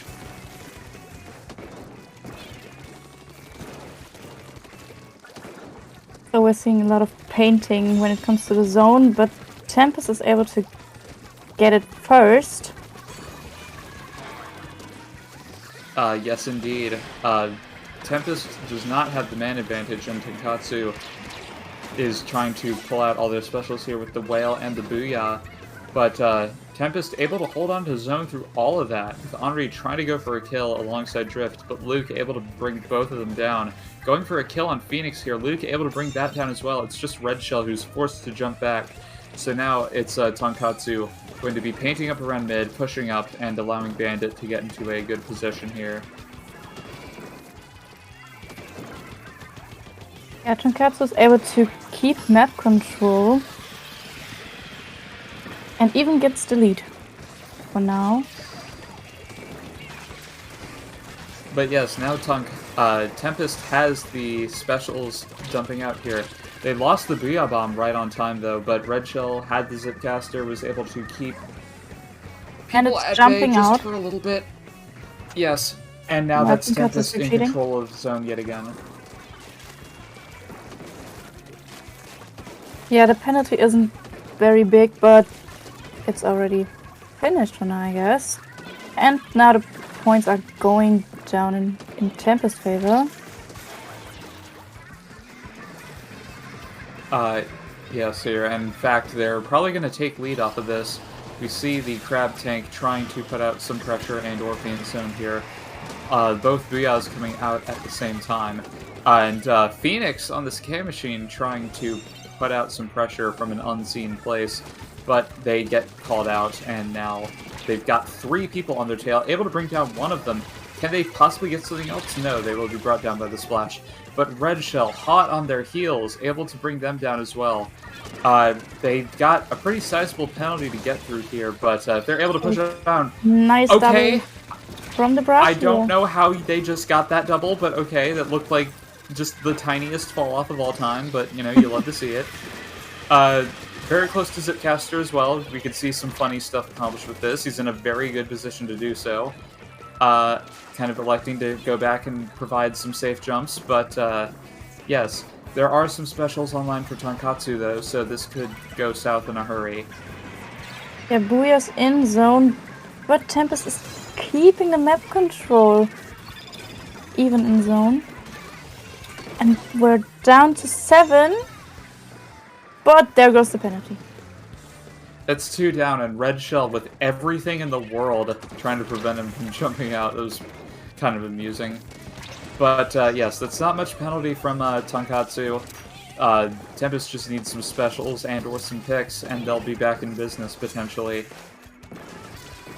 Yeah, there's a chance to actually come back from that situation if they do it correctly. Yes, indeed. I saw somebody drop out there, and that's not the Zipcaster, that is. A nice pick on the Zipcaster, but brought down by the Booyah Bomb, just shy of lead, potentially. Phoenix gets brought down by the Crab Tank, but, you know, still Tempest able to hold on to the zone. And Splash hanging on for dear life, or the Gal hanging on for dear life here. Popping the Whale, trying to move up at least a little bit here. Able to get a pick yet again. I don't know. We do see Red Shell has the Zipcaster ready, and there is the Big Bubbler as well. Tonkatsu has a Booyah as well. They have no penalty left at this point. The Crab Tank comes out for Tempest, as well as the Zipcaster. They need to get like a clutch pick here, and they do get one on the machine, and they do neutralize zone. They just need to paint here, and the Booyah does come out. The Crab Tank on the other side is making it hard, but indeed, Tempest does cap the zone. But it's just Phoenix left alive, and that's now a delayed wipe. This could go very much in Tonkatsu's favor here. I'm not too sure. Yeah, it could work out pretty well. When it comes to wipe, when it's late game, it's hard to actually come back from that situation. Penalties down to 15 now, and we don't have much time left.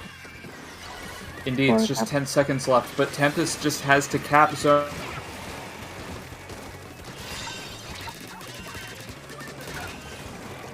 And they weren't able to 2 down. Wow. Yeah. I guess the first point goes to Tonkatsu in that case. Very, very nice comeback.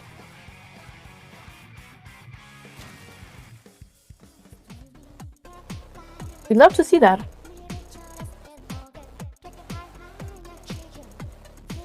So just as you can see, our whole wipe can actually change the whole game.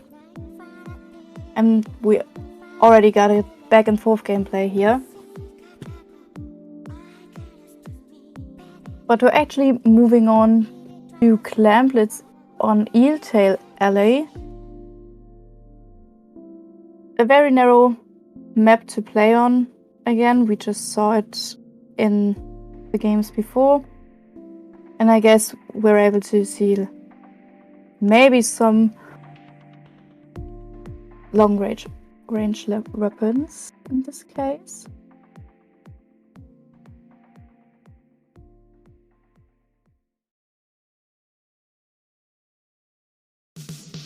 Yeah.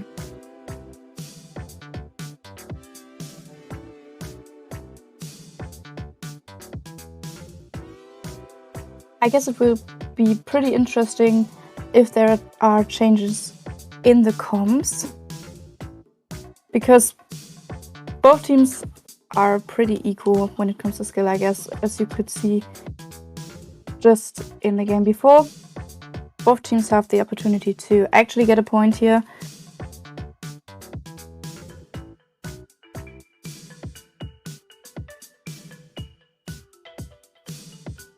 But it looks like both teams are ready for the second game.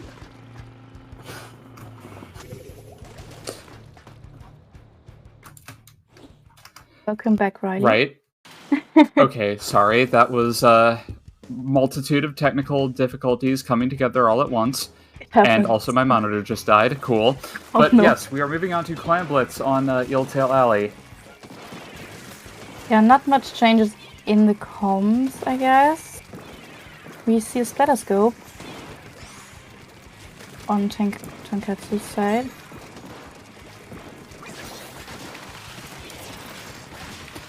Yes, we already see the Zipcaster coming out too, able to bring down the gal.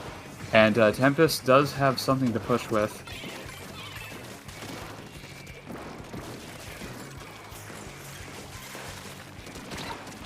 Yeah, Tempest already has a big clam and keeps the mid for now. Yes, we do see That was a nice double from the charger. Holy. Yes, that's 3 down on the side of Tempest. That was huge from Bandit here, enabling this first push. And they do have a fair amount of clams on top of that, plus the ink vac to neutralize any attempt from Tempest to stop it there.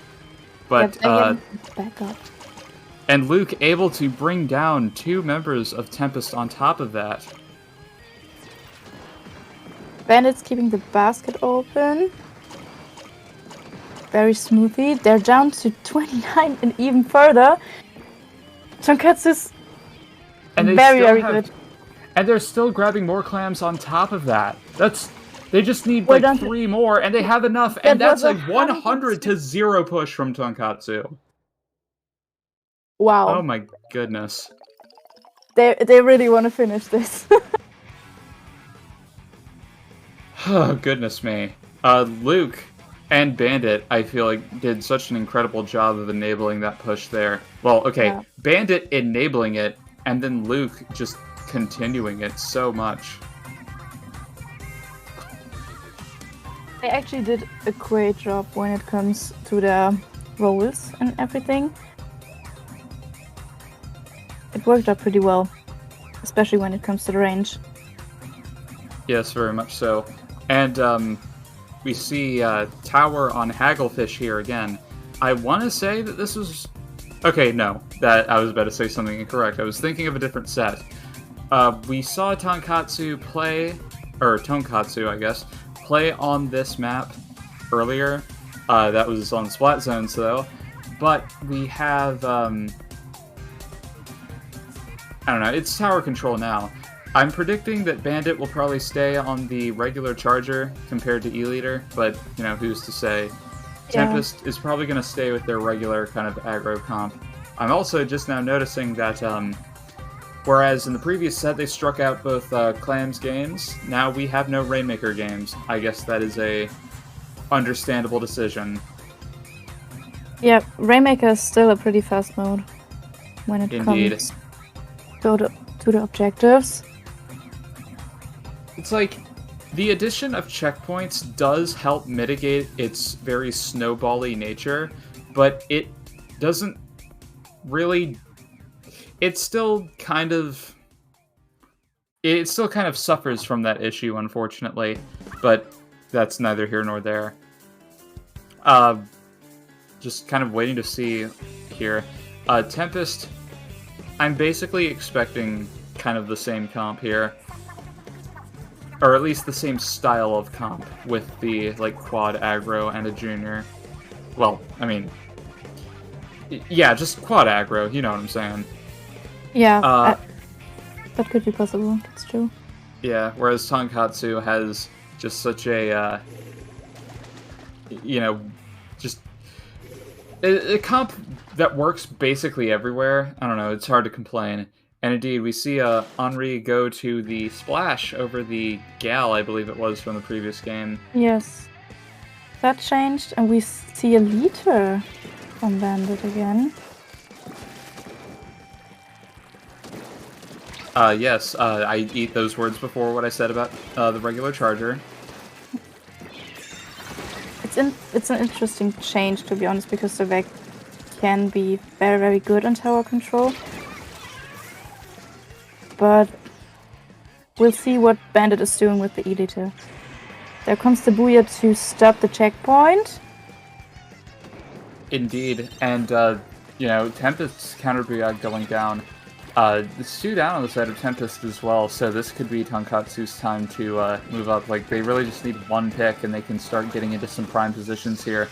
We see that Drifty has the big bubbler ready as well, and able to get a nice pick on Billy as well. 2 down on Tempest side. So Tonkatsu is already near the checkpoint. But the junior's really aggressive now. Indeed, Tempest. they're not really wanting to go straight into the enemy here. They're all kind of on that left side, just trying to hang on to this safe lead while they have the chance. And they do have 3 specials active, so they could use this to push with. But that's 2 down on the side of Tempest yet again. Drifty trying to go for a pick. They do get it off here, but they will be brought out. It's just Phoenix left out here, unfortunately. And they will probably be forced to jump away. But actually, I think they're going for... I think I saw them start to go for a pick. But now Tonkatsu is pushing yet again here. I don't know. They weren't able to go off for it. But yeah, that's 2 down on the side of Tempest yet again. Tonkatsu is being given a bunch of opportunities, but they're not really doing much. But, okay, hang on. Am I seeing this right? Like, Tempest is... It looked like every member of Tempest was, like, behind tower trying to shark it or something. Yeah, I saw that too. That was very strange. But, yes, Tonkatsu denied lead yet again here. and Drifty going down alongside Red Shell, kind of, giving Tonkatsu yet another opportunity as we see Billy here trying to go for this pick on the splash, able to get it successfully, and they have someone on them. Phoenix able to get a nice kill on Billy as well, but still 2 down on Tonkatsu, and they're only just now pushing. Yeah, 2 down again on Tempest side. They're struggling to get into that game. Tonkatsu is finally at the checkpoint. And able to just barely scrape lead out of it. Red Shell able to get a pick on the person on tower, but still, the Booyah and Crab Tank are putting out so much pressure for Tonkatsu as well. Red Shell scurrying off, trying to find something.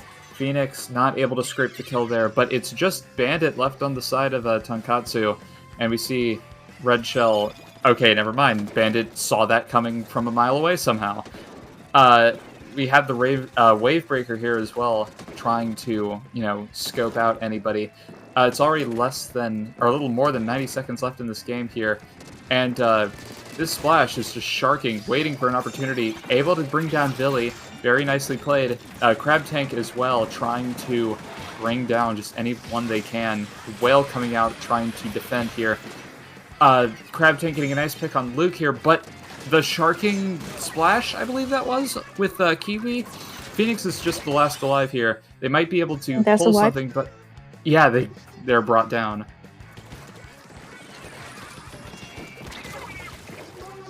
I would say that was a nice defense in that case.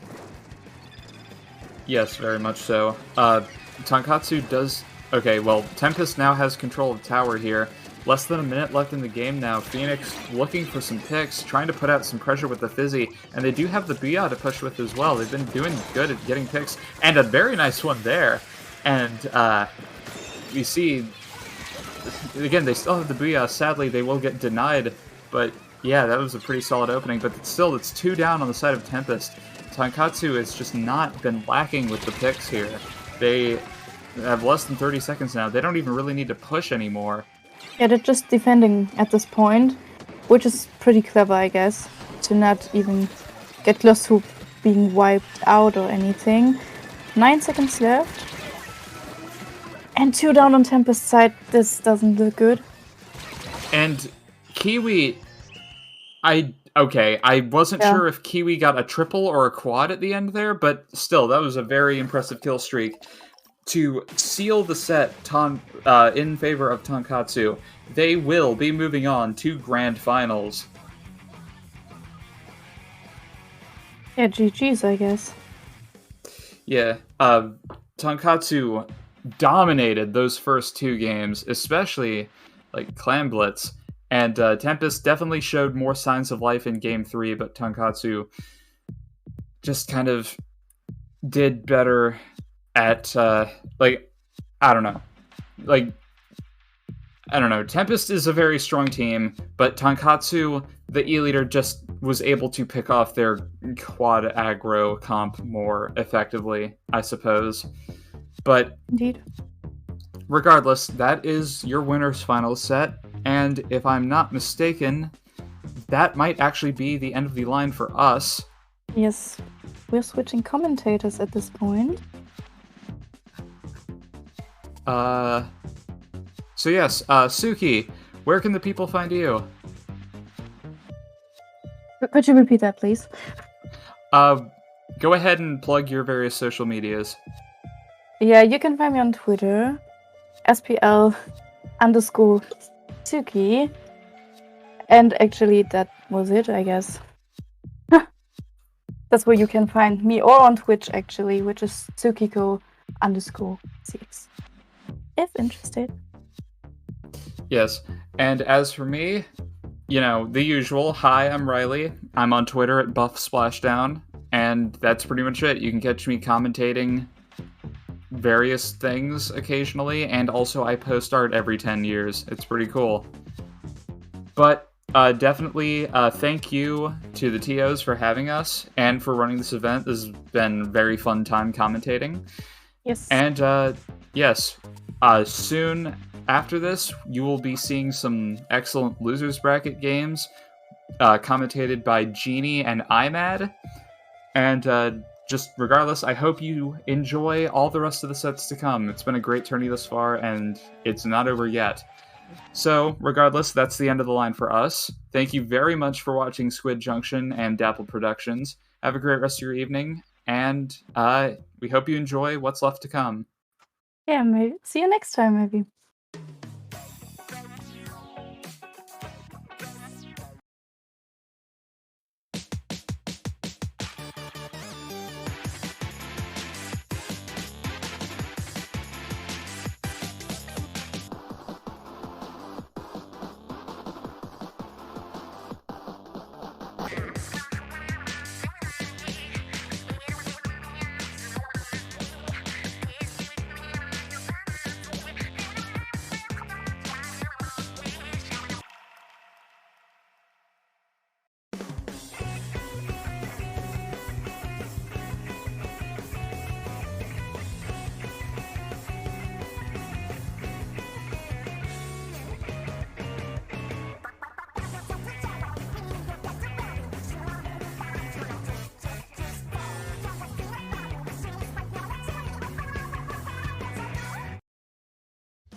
Splatoon Stronghold, a stronghold for competitive Splatoon, providing resources to long-timers and newcomers alike. If you're new to the competitive scene or still figuring out how to join, we have a getting started guide and plenty of other resources to help you in your journey.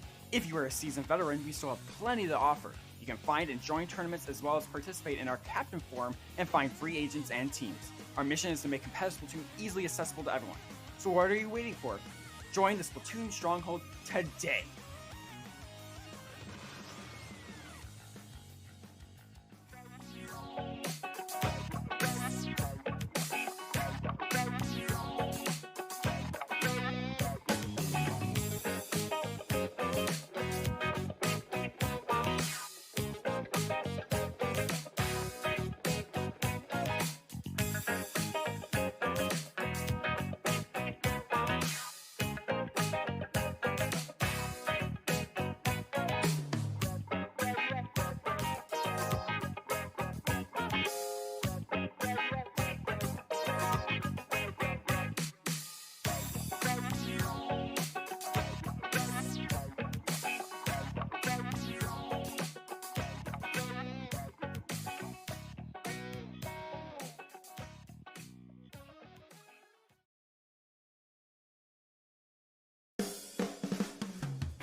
Hello everyone, and welcome back to the Squid Junction.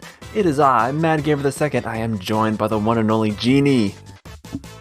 If you're gonna say, Genie, how you're feeling, I would tell you great most days, but I'm gonna still tell you great today. We're doing just great, great indeed. Swell. Yes, very swell. But you know what is swell this tournament? And having two teams like Last Resort next time in this losers round, wow. Been a pretty good tournament. Yeah, I was about to say, like, these are some, I guess, very recognizable names on these teams. The fact that they're in loser at this point just shows how stacked this bracket is right now. We've got the 3rd seed versus the 4th seed in this losers game. On the other side of the losers round night, we've got our 12th seed versus our 13th seed, which shows that there's many upsets have been able to be possible. We still have all of our top 4 seeds still in the tournament, but one will have to leave here and now on our Splat Zones Make 'em Our game. Have you ever heard of this map before, Imad?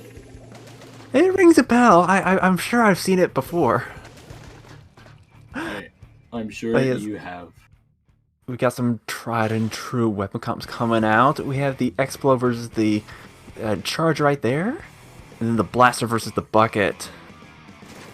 I was thinking, oh, we see Explo. I was thinking we're going to see Char on it, but no. Why would we not see Char on that range blaster? Already putting some good work down. Seeing exactly why he loves that weapon so much. Wow, it's just a bloodbath out here. Just a splatter shot versus the E-Leader now. He goes to splatter shot and the E-Leader. E-Leader's going to try and find the splatter shot. That big bubbler allowing some of the jumps to come back in for next time. So watch out for that suction bomb. It takes out, not Misa. Now that E-Leader is in a pickle behind that Explode and that splash. Here goes Last Resort. They are continuing their aggression and they are continuing to hold on to this zone. Yeah, this is not looking good for next time. They were already lost control of the zone, and now with the 2-man down, they're going to be giving quite a few points here to Last Resort. But with zones, it's never over till it's over. They're going to be building up their specials and try to be pushing in real soon, and we already see that the zone's been turned to neutral. Yes. Oh, and all the way down to the 20-point mark. Here we go. Next time, try to hold on to the zone. They've got members down from both sides, and they're going to finally cap it. Last Resort just a shot alive, but they were all the way back in spawn. Now it's just a matter of pushing up and trying to regain some of those map control to keep Last Resort from getting a foothold back into mid. We already see a couple of Sharks over on this right side just trying to lock out this corner here, but they do get spotted out, so they're going to have to back up for the time being. I see several specials are online, and they are going to be activated in this contention for zone, but 2 members of next time are down. This is going to give Last Resort the zone here, and they're going to be able to start chewing through their penalty points. Ooh, but that Victuga not Misa was able to get 2 kills before going down, allowing the rest of the team to jump into the E-Leader and get this zone capped and apply the penalty again. And Pro Char following the sniper. That makes another one. E-Leader is a fair and balanced weapon. Who would have guessed? Take away Stingray, take away Ink Armor, and then put missiles on niche weapons. That E-Leader would come back into the meta, almost like it wasn't Splatoon 1. Quite so, and they're already through their own penalty points, so they're going to be able to get some more points on the board. With that Explo out of commission, that's going to be a huge amount of their paint for Last Resort out of commission for a couple more seconds. This is dangerous. Next time, they can run away with this if the Zuka doesn't find anything big. Oh, it finds the E-Leader. That is massive. And they're also able to take out the Junior, which is equally massive. That's going to be their paint, and that's going to be the zone flipped for next time. Yeah, they get it back after losing it, but that penalty has been applied, and the Explosion are able to win that 1v1 at close range with the 52 gun. Not something you get to hear every single day, with that Junior pressuring out with those bombs, putting Last Resort still on their back foot. They do have at least one good special to get back in here. Indeed, they're going to have to start putting them to use soon. Next time, already through their penalty points, and they're going to be very close to that lead as well. We see the Zuka coming up, gets immediately shut down by that E-Leader. They are getting dangerously close to that lead. Oh, and they have it. They somehow made it all the way. Now just Lucas here on that Junior. Last alive, never mind. Wipeout time. Last Resort.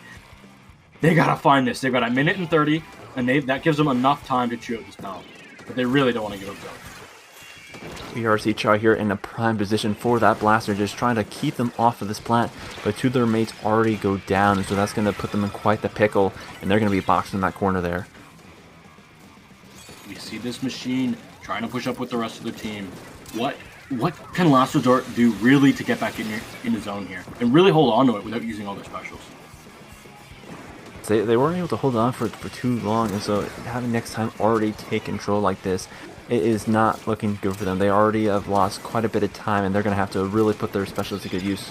We see the range. And they need to get the zone. They need to get it neutralized. They have it neutralized. They need to cap it because we're really down to just the final 11 here. And here we go. Final 8, 7, 6. They need to neutralize this zone. The crab tank can't pan enough of the zone. They can't stay on it. And that's going to be next time, taking game 1 over Last Resort. That is quite unfortunate. The amount of paint that the crab can output is quite impressive, but it does not do an excellent job of painting in a small area like that.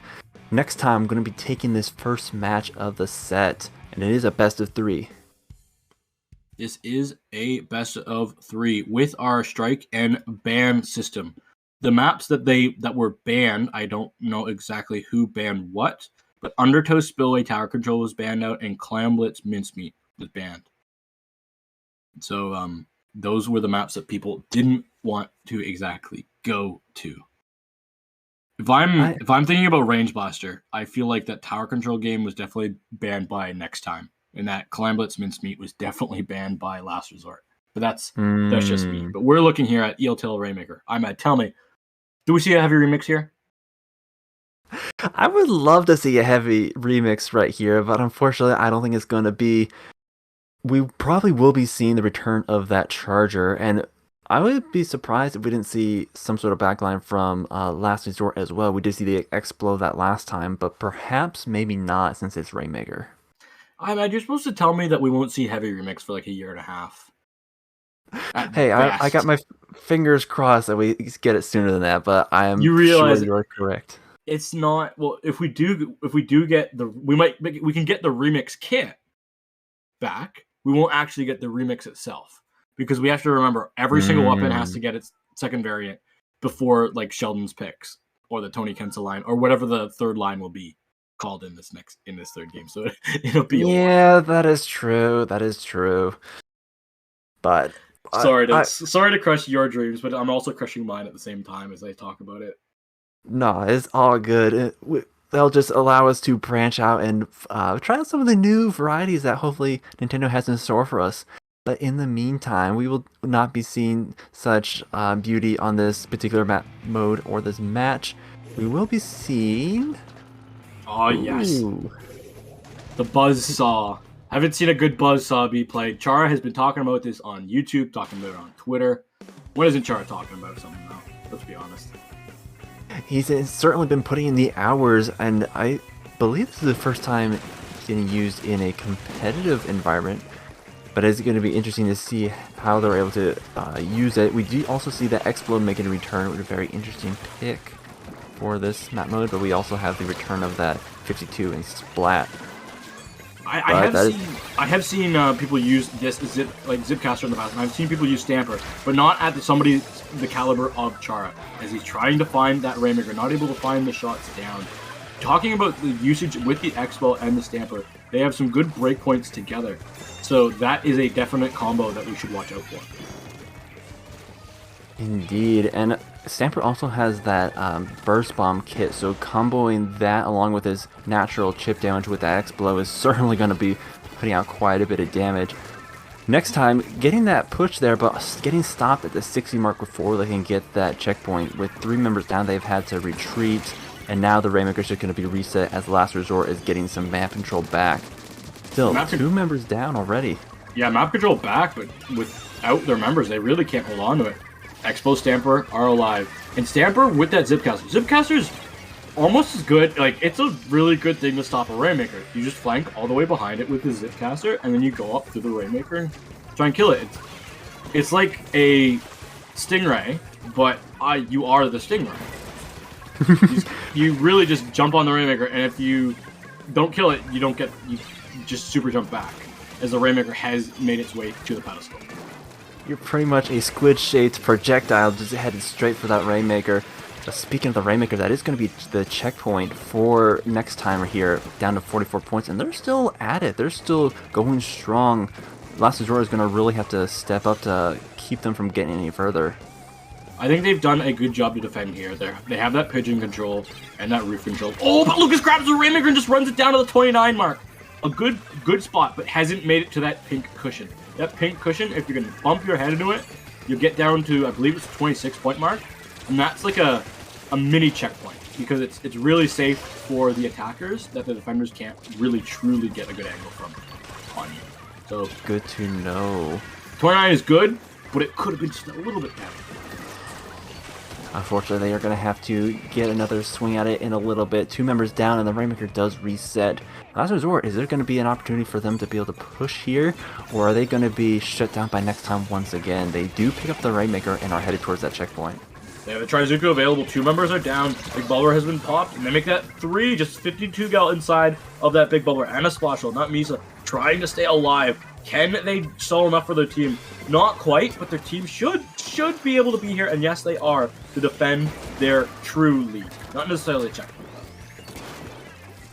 Charger's already set up, trying to just get an angle on them, keep that Rainmaker from getting picked up again. But so far, Last Resort, they're just chilling. They're hanging out. They got a good position here up on that top bit, and we see the Zipcaster getting thrown out, trying to stop the Charger, but it gets shut down by it, and the Rainmaker is going to be reset. Sniper does not want to be the thumbnail of a YouTube clip today. Not at all. Not today, good sir. Splasha already going down once again. Booyah Bomb is getting thrown out, and that's going to be pressuring them back. I saw someone from Last Resort. Yeah, this Pro Char is already flanking around, taking out that Charger, and that's going to be a huge opening right here. Good job. With that Zipcaster, able to, again, cause a lot of disruption and distraction. Here he goes again. What does he find? Making this look like a single player level at the moment. Just causing a lot of distraction. Not a lot gained other than space for the team, which could be massive. Here they go. Can they get this lead? And they do. They bounce all the way to the 22 mark, which is an amazing lead. That is a fantastic lead. And with only 45 seconds remaining, they have the opportunity to just lock down that Rainmaker route. I don't think this push... I was going to say, I don't think this push is over, but 2 members have fallen. I believe now should be the time. But the Rainmaker is still just kind of just sitting there, and finally going to be neutralized. I did lose the 2 members there, but really all I got to do is stall for time here. If they can keep next time from picking up that Rainmaker to the last second, then they can just basically camp the route and pick them off from behind. I want to know who picks up this Rainmaker. They have control. Good. I don't think the Charger wanted to pick that up. They have that Inkvac at the ready, which can cause a lot of good protection across that uninkable, which could be massive. But we have to remember, Zipcasters is available. As soon as you see the chainsaw pop, that special, you gotta watch out if your name is Lucas. I can imagine. They're gonna probably pair that with that Killer Whale too. That is currently online. Yeah, here comes the Zipcaster. They're going in, but the Inkvac gets thrown out as well, and it's just the combo of the Stingray. I don't think they were able to get that lead right there. No, they were not. Not close at all, because that right side, you need to go a lot further to get closer to the goal amount than you do on that left side, which is why the left side's often taken more. I see. So yes, it's going to be match 2 for Last Resort. They are still in this, and it's going to be match point for both of them as we go into the zone's ink blot. Neither team wants to give this up at all. Do you think we're going to see Char pop out that Range Blaster, or do you think Stamper is going to be here to stay? I don't know, because Range Blaster can do quite a bit of damage with this map mode combo. It's got a nice ledge camping potential, but then using that Wave Breaker can really clear out the area. That being said, though, the Zipcaster and the Burst Bomb combo can certainly do equally amount of damage once played right, so I don't know. I think that would be just coming to whatever they're most comfortable with at this point. I don't know. Zipcaster feels like it loses a lot of its value in zones over Rainmaker, because being able to effectively cause a massive distraction to the team that has the Rainmaker, because the Rainmaker, because it's a giant grenade launcher, It takes a long prediction, and a Zipcaster, if it's in a Rainmaker shot, can zip out of there. As long as lag isn't too bad, of course. That is theoretically true. on LAN, you should be able to Zipcast right out of it.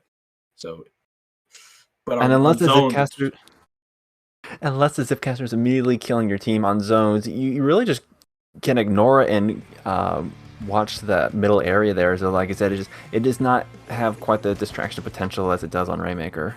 Yeah, and I've been talking so much about it, Stamper, because we just don't usually see it. It's like, oh, we see a Junior, we see an Eater, we see a Machine, we see a Shot, we see a Splash. Those are things that we've been seeing for the past 2 months for a while now. Stamper, this is the highest level Stamper gameplay I've seen. And it seems Jarvis knows something we don't, pulling it out once again, along with the Explode and Splatter Shot combo. Interesting, they're bringing out the Crab Tank rather than the Killer Whale there. Yeah, the double burst bomb plus the Explode on Last Resort's comp can be devastating, absolutely devastating.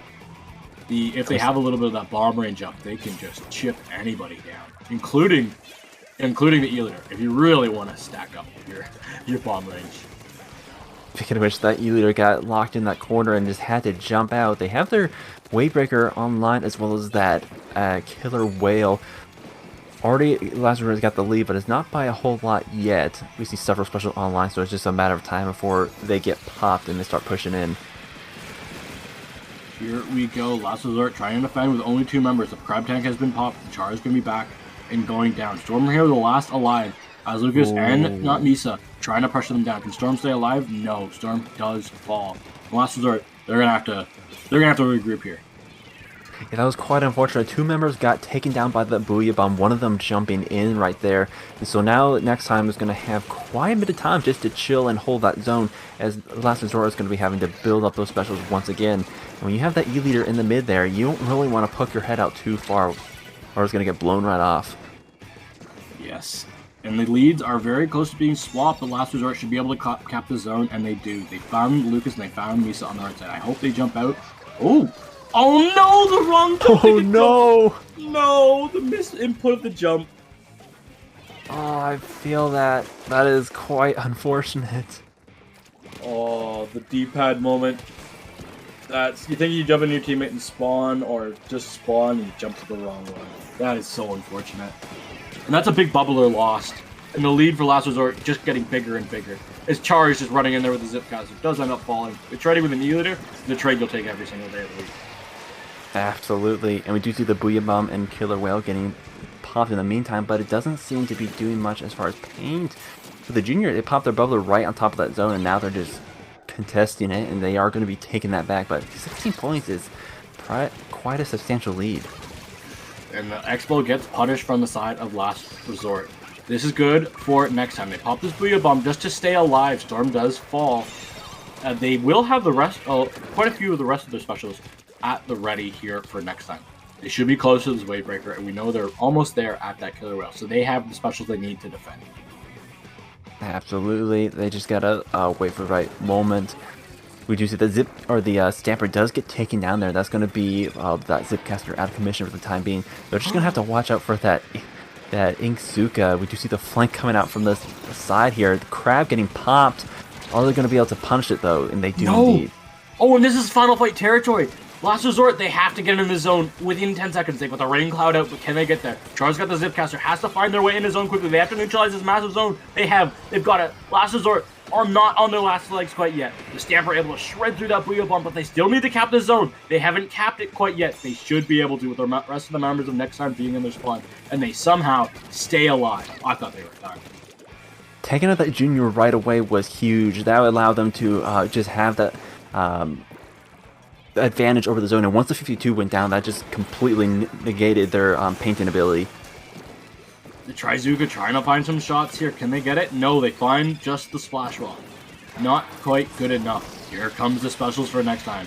Wavebreaker, Killer Whale. They do find Storm Hero. They find the Explode as well. This will be next time capping the zone. Face first into a wall. You hate to see it. 2 members are going to be down for Last Resort, but they are able to get the pick off that bucket right there. And so now they're just going to be trying to figure out where they're hiding. Oh my gosh, if Misa can win this fight here cleanly, that would be massive. Unfortunately not, but that's good enough to trade for the teammates. Because Just a Splash, Storm Hero with that Crab Tank, they end up popping it. They don't save it for the re-engagement. They feel like there's a little bit of desperation here. They get overwhelmed by the bucket and Junior combo, and they're going to be going down. Stanford's going down as well. Already through that penalty point, I don't think they're going to have time to retake that zone. No, and they won't. Next time, eliminating Last Resort from the tournament, proving that they were the strongest on these two spot zones modes. Wow, That was interesting to see, because we did see the tower control and clams getting banned in the pick here, so we ended up with the 2 zones match, but that just ended up going in next time's favor right there. Yeah, and it was very, very close at the end. So not a bad showing at all from Last Resort. Even though they might be out before they were hoping to, going down to a team at the caliber of next time, definitely no small feat at all. Oh, absolutely. And even so, they still made it pretty darn far in this tournament, so it's definitely nothing to sneeze at. No. And I was just looking at the predictions. You all started voting too early.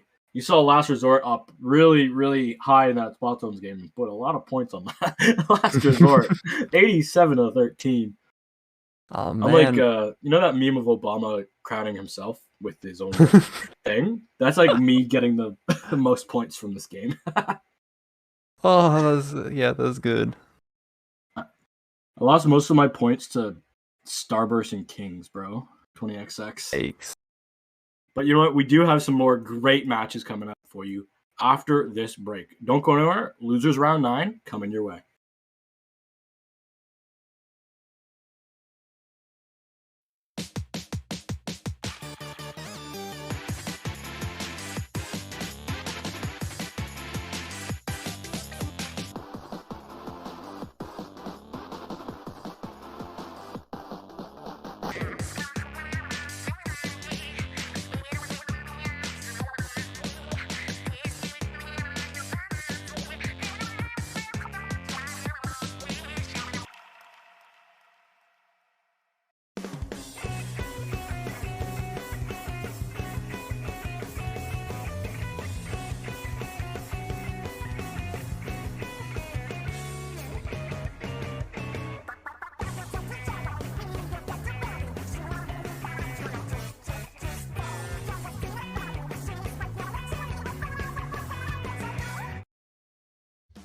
Splatoon Stronghold, a stronghold for competitive Splatoon, providing resources to long-timers and newcomers alike.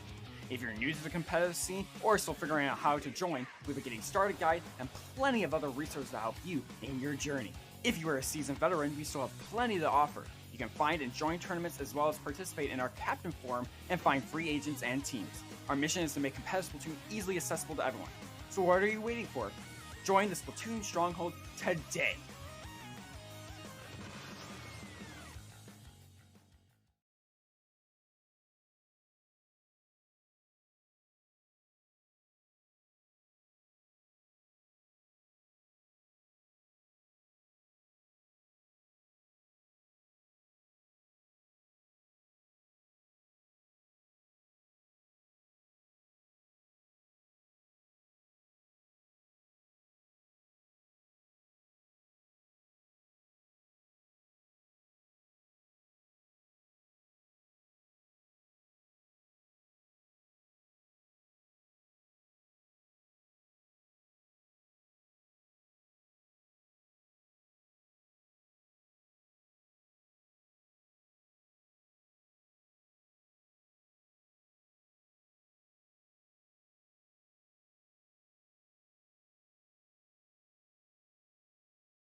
Good evening, everyone, and welcome back to the Squid Junction. It is I, Mad Gamer II, and joined once again by the Genie.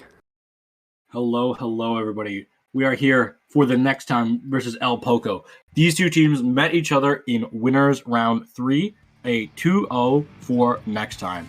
We will see. These two teams did play on Hagglefish Market before, and that, as it was a 2-0, went in the side of next time. But it was tower control. We are looking at a bit of a rematch here. We see Squiffer versus E-Leader, and pretty much identical comms other than that. Double bubble. A very interesting thing. It's a comp that you don't see run outside of Junior and Squiffer, and that's exactly what we are seeing here today. And a Squiffer is a hard weapon to use, but once you use it, if you can use it well, it's a weapon you can cause a lot of damage. I think this map is perfect for it. It's got a lot of nice cover that can really contest against the other players, so it doesn't have to worry about that either too much. We did see the double bubble on that zone, but it didn't last very long. El Poco already retaken and taking that lead as well. Booyah Bomb is getting popped, and they don't see the shark right here. No, they don't. The 52 does have the killer whale at the ready. If they pop it along that side, they can really get some good damage down, but they fall to their opposing number and not Misa. Misa has been really rocking it on this Gal weapon for the past 2 or 3 tournaments I've been seeing them playing. They're certainly feeling comfortable with it. They're just going absolutely ham inside the bubble, taking out the Junior, and they are still pushing up. Contesting someone else in the bubble, they are backing up just to safety of the mid area. Down to 20 points already. The Stingray gets popped, but the Squiffer does go down. The 52 goes down. This is not looking good for next time. Not at all. Next time is really, really getting throttled here. They're not able to answer at all. They honestly got destroyed. Not even close. El Poco did their homework and they aced it. Hey, GG's. This is going to be a clean knockout for El Poco here. I really didn't see any answers, and just good, honestly, pop-off plays and good team coordination out of El Poco. I think the team colors are swapped. That was last year's or not. Was it the same? No. Okay. I just. Oh, it was? Oh, it was. It was. Yeah, the team. I'm so sick. I can't even. My brain. It just happened so fast we couldn't even keep up. But yes, next time I'm going to be taking that match over El Poco. Okay, they didn't do their homework then. They need to do more homework, because next time throttled El Poco. Next time got it. Extra homework. Extra homework. Yeah, this is like the long weekend, and your teacher slapped you with an extra amount of homework. Right on the Friday when you like plan all the things for that long weekend. Yeah. Man. It's like March break, and you have like a thing that would take you 2 weeks to do. But then you wait till the last moment. All right. Speaking of which, we're going to be going to Rainmaker Scorch Gorge. This first checkpoint on the map, you have to break it quickly. You have to break first checkpoint on this map so darn quickly, because if you don't break it faster than the other team, this map you can really run away with it. It really feels like a good balanced Rainmaker map, because it feels like there's two good choke points. There are the ones that are across the grading and on the right ramp, and there's the one that's in your spawn. If you get through, you have to get through them first, because those walls in your spawn, you need to have as many good pushes into that as possible, because it's such a difficult barricade to break. And we see a Luno Blaster on Scorch Gorge, one of the most open maps ever to exist in Splatoon history, and we have a Luno Blaster, a weapon that hates open range. And that's paired with the Squiffer, so the only painters are going to be that 52 and Splattershot versus the Junior 52. And they do have that vanilla charger on the side of next time there, so that's going to be really have to watch out for it. 3 members of El Poco already down. That's a complete wipeout, and that's going to be the checkpoint done and dusted. Homework still needs to be accomplished here. So far, not so great on the homework. And we're going to see this charger. Are they going to grab it? They don't quite have the ink back, and they will. So they won't be able to be protected with, and the Rainmaker won't be able to be protected with an impact. But who needs that when you can just get kills with the Rainmaker and with the rest of your team? Ooh, the Zuka gets thrown out, but it doesn't quite able to snag that Rainmaker. Another killer whale there. 3 members down. That's going to be the end of that push right there. El Poco able to hold on. Lucas just sitting in mid, wondering if they can get some safe jumps with their teammates back in. But no, they won't be able to because they are being pressured out of mid by the rest of the members of El Poco. Next time, that 52 lead is good, but I don't think it is at all game-winning. I don't think so either. It's definitely going to be difficult, as you said before, just getting past those choke points. But if they are able to, it's still a good stretch of land that can get points off that. 3 members of Next Time down, just a junior remaining, and they are just going to be sharking around that Rainmaker trying to keep it from going any further. Lucas got 1 and is stalling us out. If they can get 2, they effectively help Misa get that kill. That's great for Next Time. Able to really stop this Rainmaker push. If the pop goes in the side of El Poco, that's going to be dangerous. But Umber does fall. That was such a cheeky bump right underneath the Rainmaker. I don't think they saw it coming. So now they're just going to be taking that out of their base. Still holding on to that lead, and there's a lot of blue on this map now. An absolute ton of it. The back should allow Next Time to have a good push, but they lose 2 members. El Poco, this is their opportunity to really get in here. The Luna is going to look to see if they can find the junior, and I believe they did find where Lucas is. And then they see the jump. They can see the jump just a little bit, and they're trying to get a splat bomb up there, but they didn't have quite enough thing for it. Ooh, we get a little bit of a trade off of that 52 right there. Charger is going to be watching that right side, but they are targeted by that killer whale. They're attempting to go up that right side. They already have the checkpoints, so all they got to do is push for points at this point. Yeah, that's great for them. The white boat comes through. They should really be able to get this Rainmaker and run it down. El Poco, this is the opportunity to get this lead. How much can they get off of it? They go so far all the way down to 13. And that's great. Even though they lose 2, 13 is a game-winning lead. That is absolutely huge. And they still have quite a bit of map control right now. And with them respawning already, Next Time is really going to have to come in quickly if they want to regain some of this map control right here. Wheel Bomb coming out, Killer Whale coming out from the side of Next Time. They need this chance to close out this series now. They don't want to go to that game 3. They don't want to let El Poco do their homework. They want to end this game here and now. But they've got a long road ahead of them, and the Rainmaker has fallen. Still 3-3 right now. They're just trying to poke, see if they can get an opening going. The Rainmaker gets popped, but no specials online yet. Not quite safe to push up until they do. Bombs are just getting thrown out left, right, and center by El Poco. Big bubbler on the defensive for El Poco. They've got that amazing bomb inside of a point sensor on the Squiffer here, trying to get those shots down, trying to find this machine. They get the machine. Ooh. They see that their teammates have fallen below them as well, but they fall as well. Here goes a Luna. Can the Luna get the Rainmaker? And they do. They get it with the Zipcaster. They will be splatted before their Zipcaster does land, but that's great. Letting the Rainmaker die in mid is amazing. But Next Time already picking it back up again. They are moving forward with that. Inkzuka is online. If they are able to get a pick off of that, that could certainly set Next Time back once again. Squiffer in this big bubbler. Amazing spot. It's such an aggressive spot to take. Squiffer doesn't have the most amazing range, but sitting here in such an aggressive spot on the ledge, being fully protected by the such large HP pool of that big bubbler, allowing this wipeout to really come through. And Next Time, they really got to feel like they got one more shot. They got 50 seconds remaining. They are going to be opting to pick it up for these last 10 seconds. They have so much map control. They're just going to back it up and hold on to it. They just got to chill at this point. And if somebody even wants to attempt to start coming close to them, they can just jump off the map and it resets it to mid, giving El Poco a great opportunity to defend it. But there's no need for that as this game is well and truly over. Homework has been done. That was a Rainmaker, not a Spot Zones map. That's true. We are going once again to Splat Zones in our next match, and we did see Next Time get a pretty dominant performance on the last Rainmaker, but we are going to be going to Wahoo World this time around, which is a very much different map, I would imagine. We could talk a lot about homework because this is kind of what the set has happened right now. It's kind of just homework because it's a team that got 2-0'd in the winner's side. Now they're facing the same team again in the loser side. Imagine losing to a team twice in a tournament, and that's the reason why you go out. Has it happened to you before, Imad?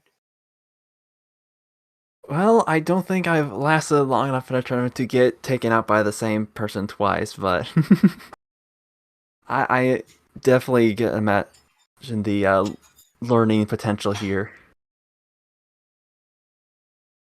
Yeah, I'm looking forward to see what these teams are gonna rock on this Wahoo game. I have seen teams pull out double Wavebreaker on this map 3 times in my time on Dapple alone, and a couple more on other channels as well. It has never worked out for the team that pulls out double Wavebreaker, which is funny because teams often say, "Oh, Wavebreaker's crazy on this map." It is, but double Wavebreaker isn't the answer. So I really don't want to see anyone pull that out. I'm kind of expecting that Vanilla Charger to be making a return. That Inkvac is certainly a strong weapon for splat zones.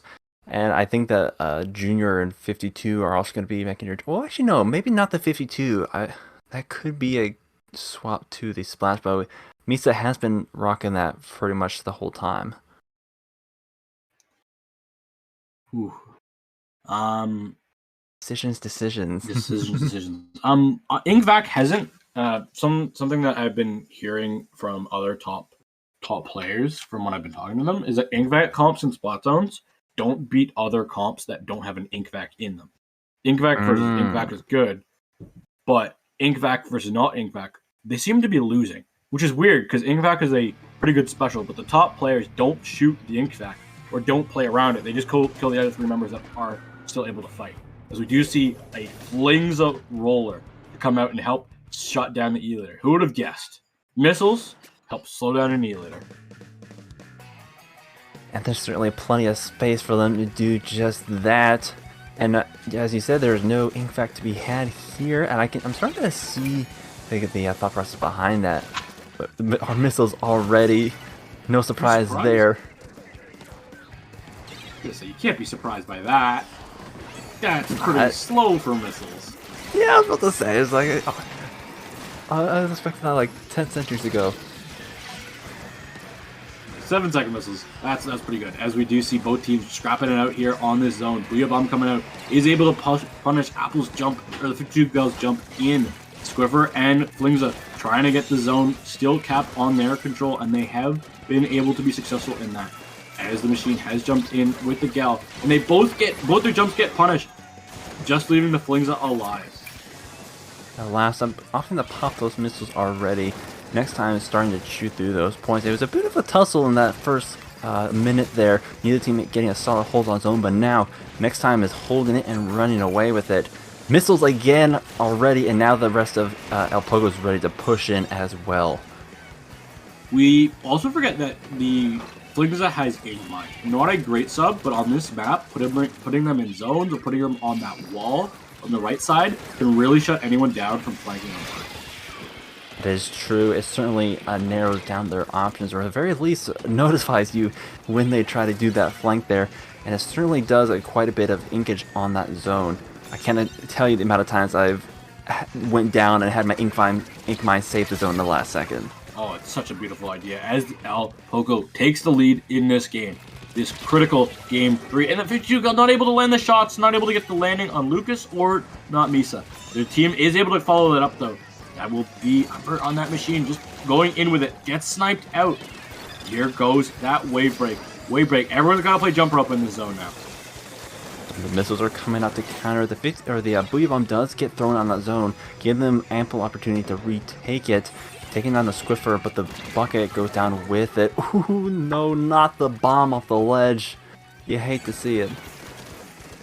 Next time they want to lock this zone down. They have a big bubbler. I wonder if Lucas pops this aggressively and lets their charger just sit in that really far up.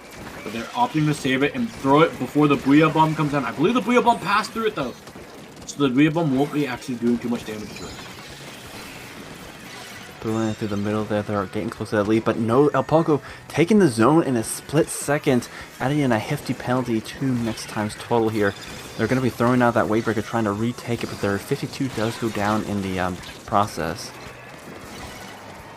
We are going to be seeing this scope leader. Scope leader, it's a unique choice. It's hard to still use in this game. I've always said scope is better until the day I died, but I guess I died 3 days ago because I swapped over, and you can tell that right here, right now, an unscoped E-leader would be able to get just a little bit more mobility, especially you're against a team that isn't playing another scoped E-leader because there's no range that you lose that on. Indeed, and with 3 members of next time down, El Poco is really going to be pushed up here. We see the 52 just camping this left glass here, getting so much paint in that court area. Next time, all going to be grouped up on that bridge, but we see the bucket throwing in, just trying to get a couple of picks, but the Booyah Bomb comes out to try to take that zone right back. Squiffer gets one in a trading scenario. Flings is still alive, just flinging that ink, trying to get the missiles at the right. They're going to back off with that. Smart to save them for the re-engage with your team. But they're going to pop their Booyah Bomb a little bit early without their team there. It's going to cause a lot of distraction now with the missiles. Hopefully the rest of next time don't kill each other with their own missiles. And exactly what is happening, it came true. They kind of ran into each other and caused a lot of distraction. El Poco, it will hold on the zone and clean up the kills they need. I don't think any of the missiles were able to get any picks, but just so many members running across the zone just absolutely painted it for El Poco here. 40 seconds remaining. This is not looking good for next time. They're already through their penalty, and they're only at 18 points, so that is not that far from the knockout. But that being said, that next time they're still in the game. They come back in and take the 3 and the zone. This is their final opportunity. If they give up zone here, they won't have time to reclaim it. So this is their last stand. El Poco's last stand as well. Both teams, they need this game to continue on in the losers bracket. Losers finals is on the horizon. Missiles already popped. The bubbler is ready. Stingray getting popped here. They're almost capping the zone. Booyah Bomb gets thrown out, and now it's going to be the zone flipped back for El Poco, and they hold it for the last second. The rematch of the century, and El Poco takes it, continuing on in the losers bracket. They did an amazing job they did their homework. They got absolutely throttled. It wasn't even close in game 1, and they fought back in game 2, and they clawed their way through game 3 and are able to stand strong against next time. Meaning that next time has to wait until, you guessed it, next time to win the tournament. Well, speaking of next time, we are going to be taking another short break for the next set. So please stay tuned, get up, use the restroom, get some agua, and we'll be back soon enough.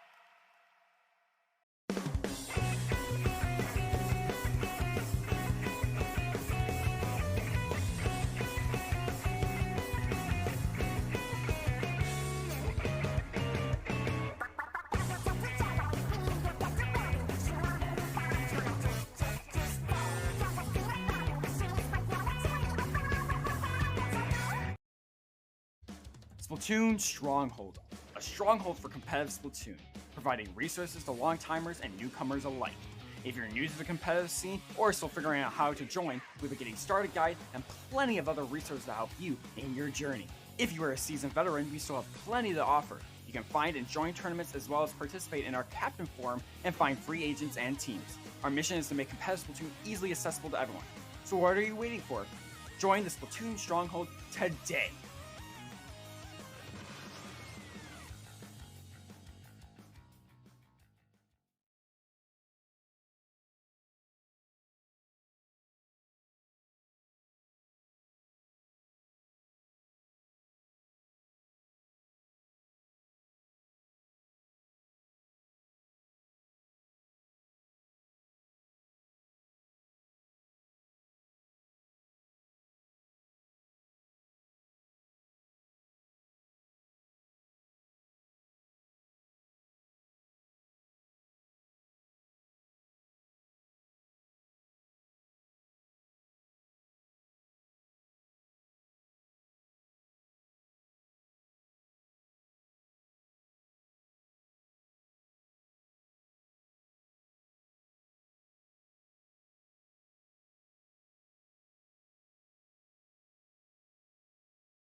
Good evening, everyone, and welcome back to the Squid Junction. Once again, it is I, Mad Gamer II, and I am joined by Genie. Hello, everybody, and we will be having Clamblitz Undertow Spillway as our first game in our set against Tempest versus El Poco in our losers final. Yes, this will be the first Clams Blitz match we've seen in quite a while, and not many teams have really gone for the Clams today, and this ban map mode format. Yeah, it's not too crazy, because teams often like to stray away from the mode that they're least familiar with, which I find funny because Clamblitz has been in the game for we're approaching 4 years, which is crazy to think. It's certainly quite a complex mode, I will give it that, but it's fun because of that, I would say. Yes. And here we go. No surprise at all to see that brush coming out of Red Shell. One of the best Octobrush players in, honestly, the world, as proven at 20XX. 100%, and they're going to be flexing it once again here in the Clamblitz on Spillway. Here we see that just both teams, they're poking, they're collecting clams, a pretty even amount of clams on both sides, actually.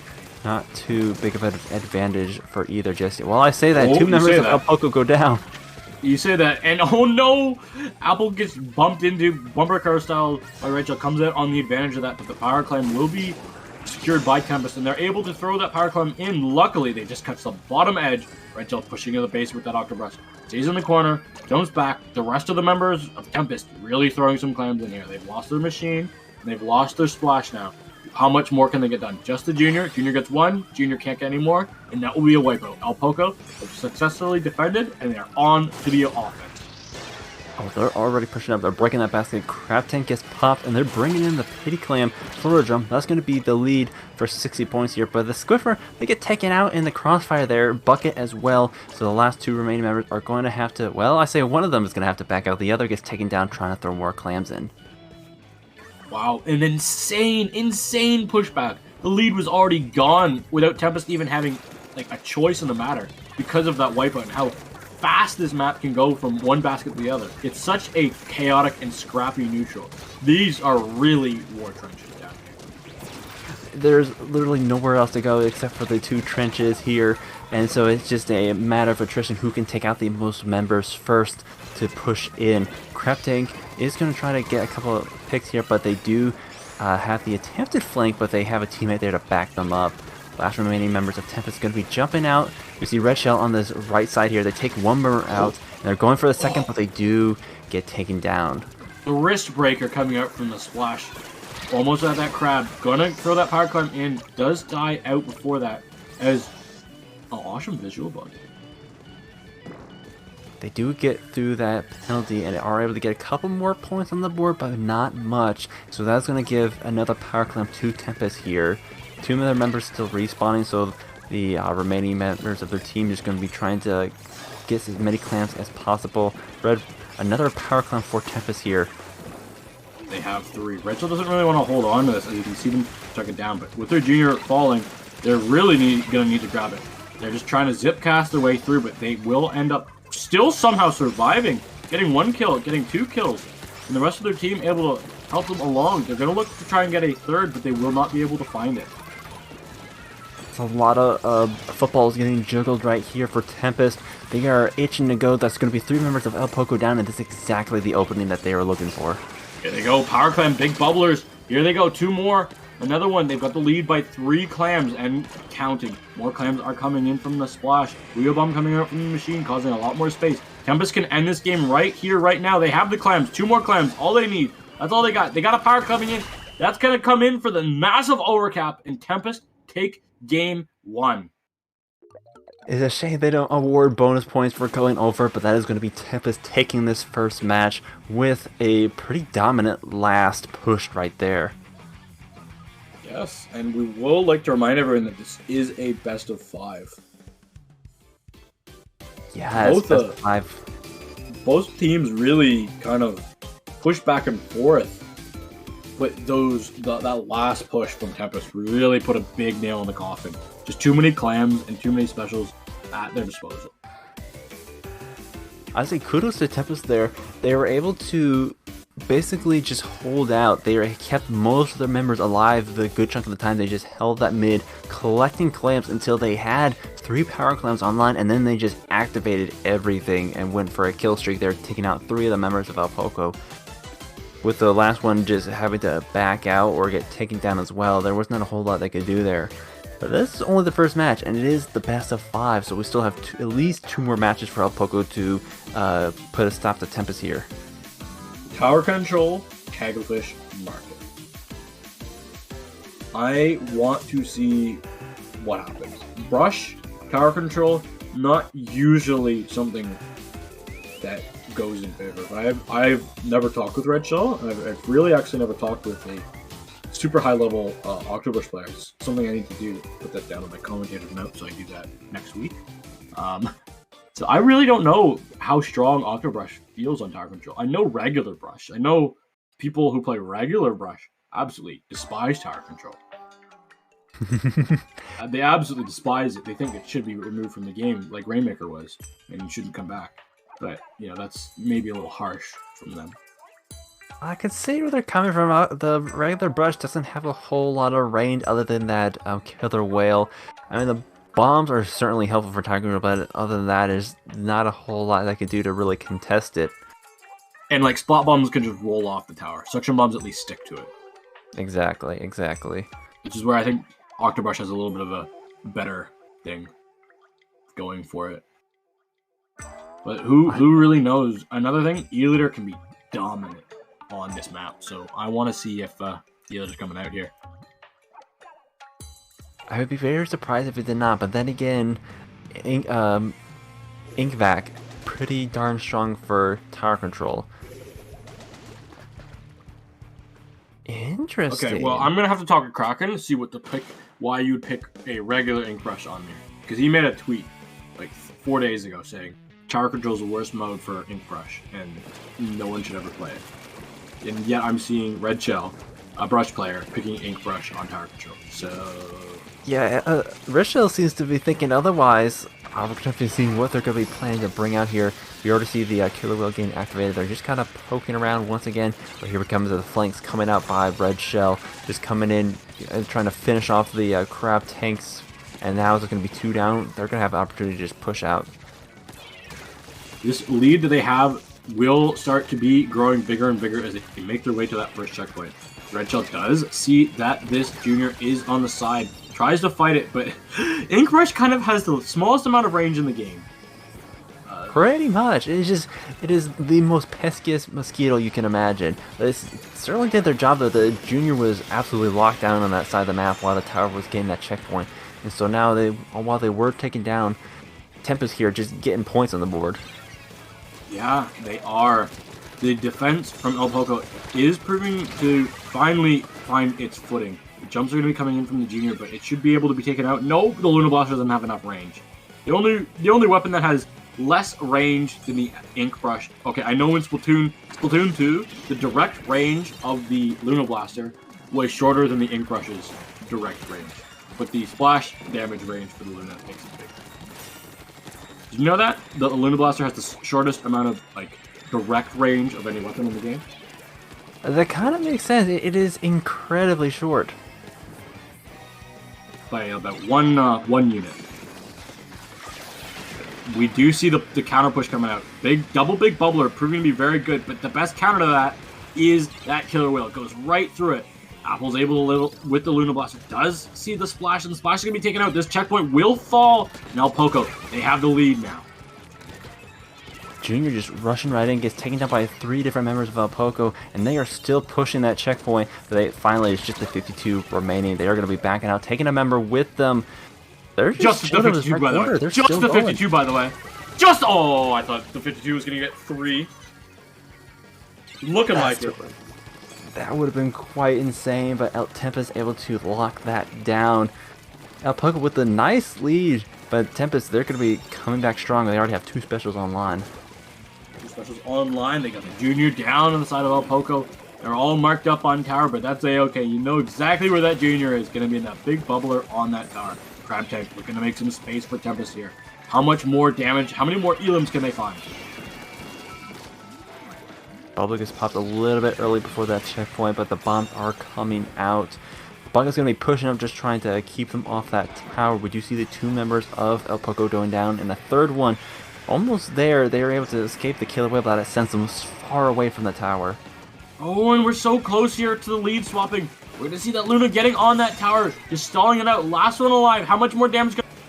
They get 1, they get 2, they can't get any more, and that should be the tower lead being swapped. No, the junior's able to come alive and get 2 members down. They're going to be able to find this third as well as Red Shell jumps in with that brush. Amazing job. I thought for sure that was over. There was no one left alive. That was such a chaotic shuffle right there. So many members just going down left, right, and center, but El Poco were able to come out on top there and maintain the lead by 2 points. 2 points, 18 and 16. It's so close, but it takes such a long amount of time to really get there. Oh, I thought they thought they were gonna be able to camp that Luna Blaster lane, but their teammate are able to punish it before it gets stuck. Here we go. The tower is on its way. Here we go, round 2. Tempest come in. They already have this Scorfer down. Bomb gets thrown out, and the junior gets taken out. The Luna is stuck in that corner over there, can't really do much to get to the tower, and they are going to be taking that lead. And then Red Shell's going around, dancing around in circles, spinning around. Even though you're a Luna Blaster, you still can't hit it. That is crazy. And the rest of the members of Tempest able to jump in here. Dying one by one on the tower, but that's A-okay. They're ripping through this tower. They're ripping through this checkpoint. They don't get it, but that is okay. 25 seconds left, and all the way down to 9. 1 second on this checkpoint. El Poco, plan is simple. Break the 3rd checkpoint. Going to be an uphill battle. They don't have any other checkpoint standing in their way, but they still have a good deal of that checkpoint to get through. And with Tempest at full power right now, they're going to be getting their special soon enough, and they do have that GG Booyah Bomb in their arsenal right now. GG Booyah Bomb at the ready, but they have the double bubbler on the side of El Poco. This is the killer whale that will really, really kill the push. Shredding right through those big bubblers. But Red Shell falls before they can use them. And wait, the junior falls off of tower, and the opposing junior on Tempest just jumps straight onto it before any massive fights really come out. That was quite anticlimactic. I was not expecting that. Oh, it was a big fight underneath the canopy. And then, that was certainly a quieter end to that match than we were expecting, but Tempest taking that second match, going 2-0, and they are going to be on match point for this Rainmaker match. Wow. Honestly, well, I'm happy I got to see, has it been, I've seen 2 Lunas today, right? Yes. I believe, yes. That sounds about right. That's right. I've seen 2 Lunas today, which I'm really excited about, because Luna is near and dear to my heart. I love Luna. One of my favorite weapons of all time to play. It's bad in this game. It's bad. It's sad. Maps are not kind to it. Got rid of Ink. Ink Armor's gone, but the maps are not kind to it because they're so open. Yeah, it doesn't have quite the paint to get around in such open maps as it is. It doesn't have that, like, I don't have a bubbler to the teammate to bubble me with invincibility. I don't have Ink Armor to kill everybody with. And Zipcaster is 50-50, but you know what Zipcaster is really good on? Rainmaker. That is true. Really good here. I've seen it. And I feel like we could see it again here. If you use it on the last map, if you use it on Hagglefish, you can easily use it on Eeltail. Eeltail is a map that it has always been kind to. In fact, we did see Zipcaster getting used on a Rainmaker Eeltail already with Chara on that Stamper, so it is certainly going to prove quite strong. I just want to update everyone. The last 2 maps here, you are not being deceived. They are, with the map pick and ban system, they are Spot Zone Sturgeon and Tower Control Sturgeon. So if El Poco does win this next game, we will be heading to Sturgeon kind of thing. Sturgeon, I don't think I've seen a double map set like that. The last Triton Cup on Dapple, we had Inkblot. Or no, Paddling Pool, because it was Inkblot Zones, Inkblot TC. And then we couldn't have chosen Inkblot Rainmaker, even though it was available, because you can't pick both teams have won the map, so you can't pick Inkblot again. Yes. It was still pretty funny. Ooh, a nice pick by the Brush already. They're going to be pushing up to this top area. They're going to have to watch out for that. The Palladium Bomb's getting thrown out, and it does connect. Yes, they will connect. Neither team really finding, as I say that, El Poco has found their footing. They have to watch out for this junior. The junior's going to be spamming those bombs on, has that big bubbler, able to start with the defense. There goes those bombs. The Crab Tank escorting El Poco's Rainmaker to this first checkpoint. If they can break it now, that will be amazing. But they don't. They won't be able to, and they've lost 2 members. They need to be able to stay alive, and they're falling left, right, and center. They will not be getting the checkpoint today. And not really a lead you want to go for in the first push right there. They weren't able to get that checkpoint at 54. It's hop skipping away from getting that lead back. They're able to get one more down. If they can find that Rainmaker right here and right now, that will put themselves in a good position. But they get found out. The little shark of the ink. The last little spot. Then they get found out. Tempest. Here they go. This is their opportunity. Zuka gets popped. Rainmaker is just trying to go for it, but does get shut down in almost the exact spot as before. The exact same spot. They both were at one point and got shut down, and the Rainmaker teleports back to the last ground spot that it was, which is on that ledge. There is a member on the opposing team's Pigeon on the side of Tempest. They have fallen down, and that was Red Shot on the front. No surprises there. As that Rainmaker is still in the side of Tempest, but now all the members have fallen left and right. Poco, here they go. Their opportunity. Still have the lead by a point, but of course they have that opportunity to get that checkpoint, which will solidify their lead even further. But right now, we do see the Killer Whale is online for that brush, as well as the Bubbler, so there's going to be some heavily contention here. They're going to be going else's right side, possibly. Oh no, they get shut down by the Zuka. Zuka puts a quick end to that. The Crab trying to jump out. One of the splashes not able to go. Both splashes down. A double weapon, which honestly is going. We're going to see a lot more of that. I'm just going to tell you that right here, right now. Get ready to see double splash for the next about a month, because I feel like that's going to be our next meta. I have already seen it in several tournaments, high ranking of the several tournaments, and so it is pretty popular right now. Yeah, Japan's used it in the Turf War tournament, a Tower Control tournament, and 2 zones tournaments. So, you know when Japan uses it, everyone in the West is like, ooh, shiny new toy. Yes, indeed. We're getting to the last 2 minutes, and neither team has cracked that checkpoint yet. It's just got a bit of a stalemate here. Very, very big stalemate. And that's honestly crazy to think. We're down to under 2 minutes, and neither team has broken this first checkpoint. And both these teams are extremely lethal and extremely offensive. We're still in that position where neither team has broken the checkpoint. And that's going to be Poco getting wiped right there. They're going to be respawning pretty quickly. We'll see if Tempest is able to get the checkpoint before they can get there, but it is a race against the clock right now. Ooh. Here we go. Let's see if they can get this push going. Nope, they've lost 2 members. But so have Poco. Just as Crab Tank trying to protect its super jump. Can the Rainmaker sneak through? But no, the Lunar Blaster has that Zipcaster. Trying to get onto the Rainmaker. Not quite able to find it before they have to return back to base. Ooh, they're able to survive the Rainmaker. 1 splash and the Squiffer alive. They are going to go 3 down here, but they're able to stop the Rainmaker in the process. But they're going to be going straight for that checkpoint, and they are able to get it, solidifying their lead in this last minute.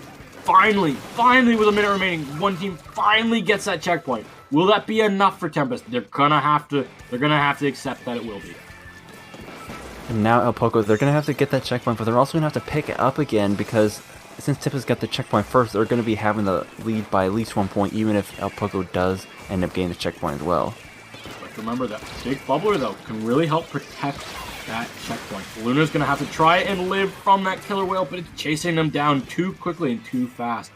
Poco, they need to stay alive. They need to get these super jumps back in, because that Rainmaker is not on their side of the map.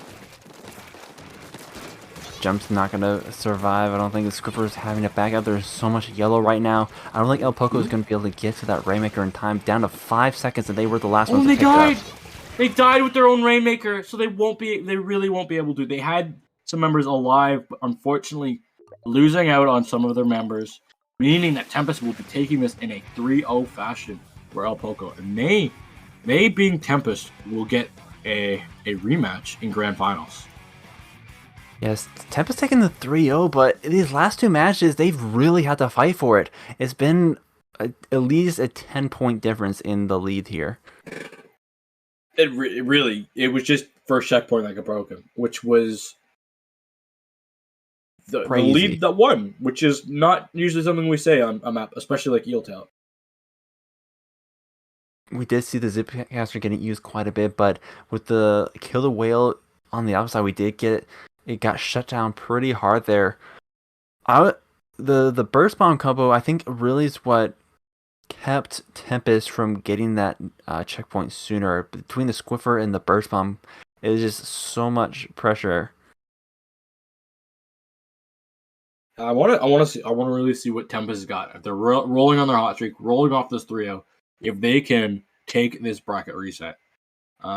Strap in, everyone. Get some drinks, because we will have a good match for you coming up after this break.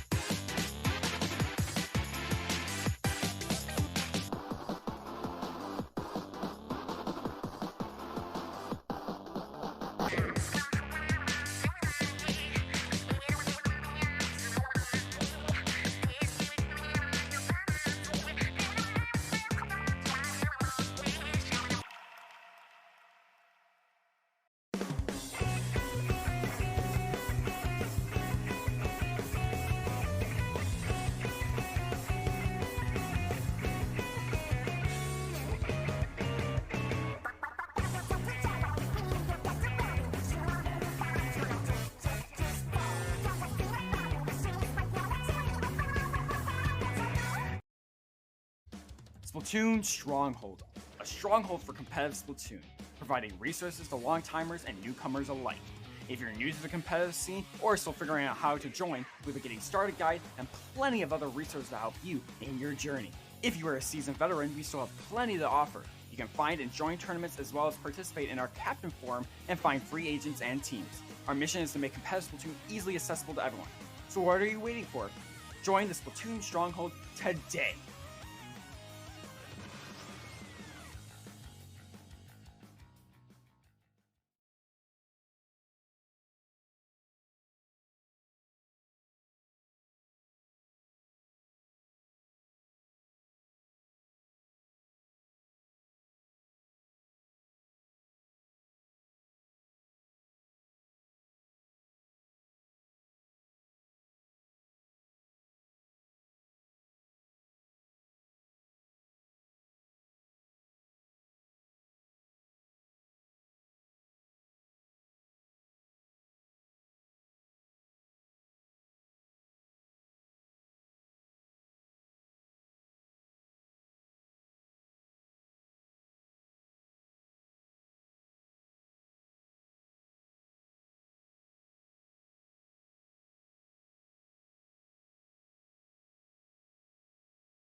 Good evening, everyone. Welcome back to the Squid Junction. Once again, it is I, Mad Gamer II, and I am joined by Genie in these grand finals.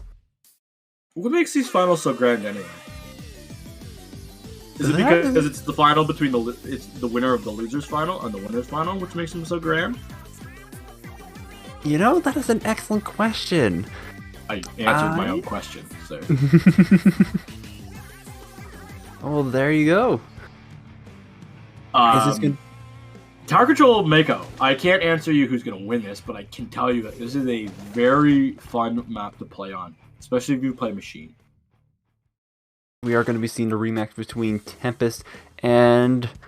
Oh, here we go. Tonkatsu? Tonkatsu.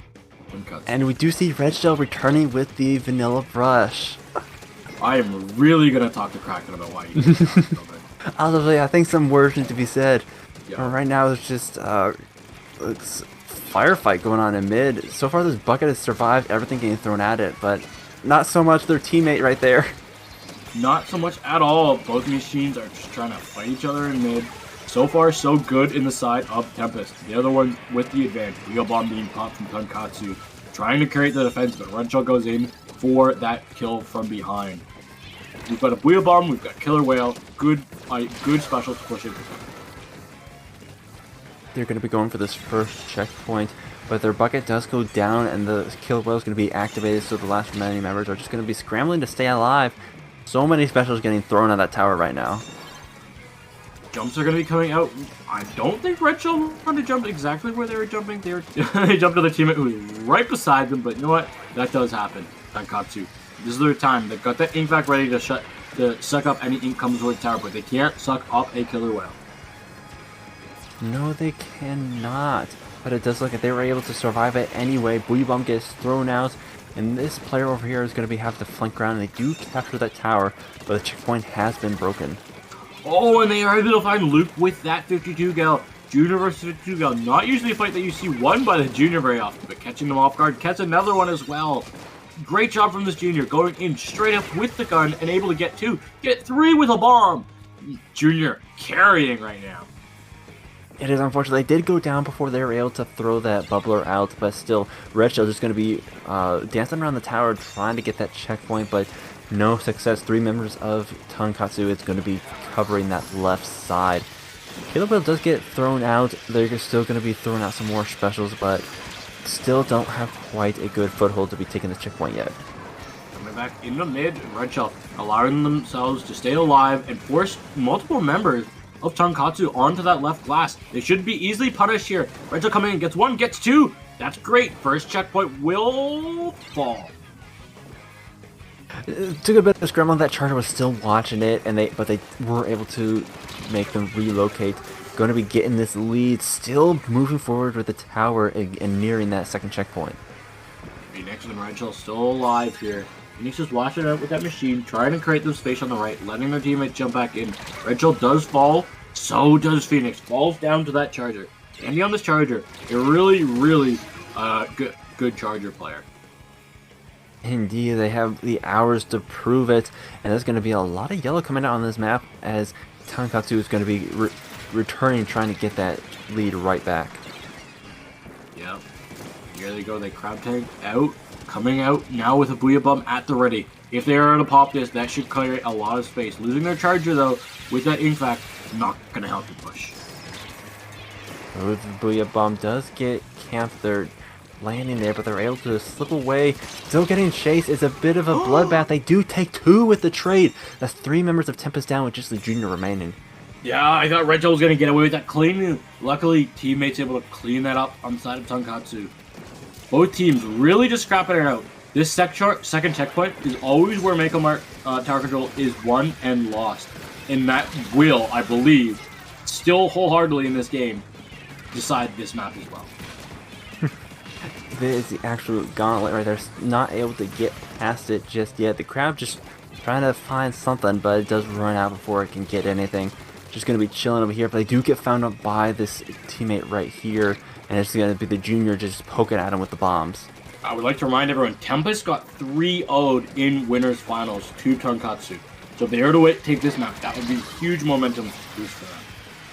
Yes, they're coming off of a 3-0 against El Poco in losers, so they're already on a hot winning streak, and they're looking to continue that. Pushing their lead, they should be able to touch the second checkpoint.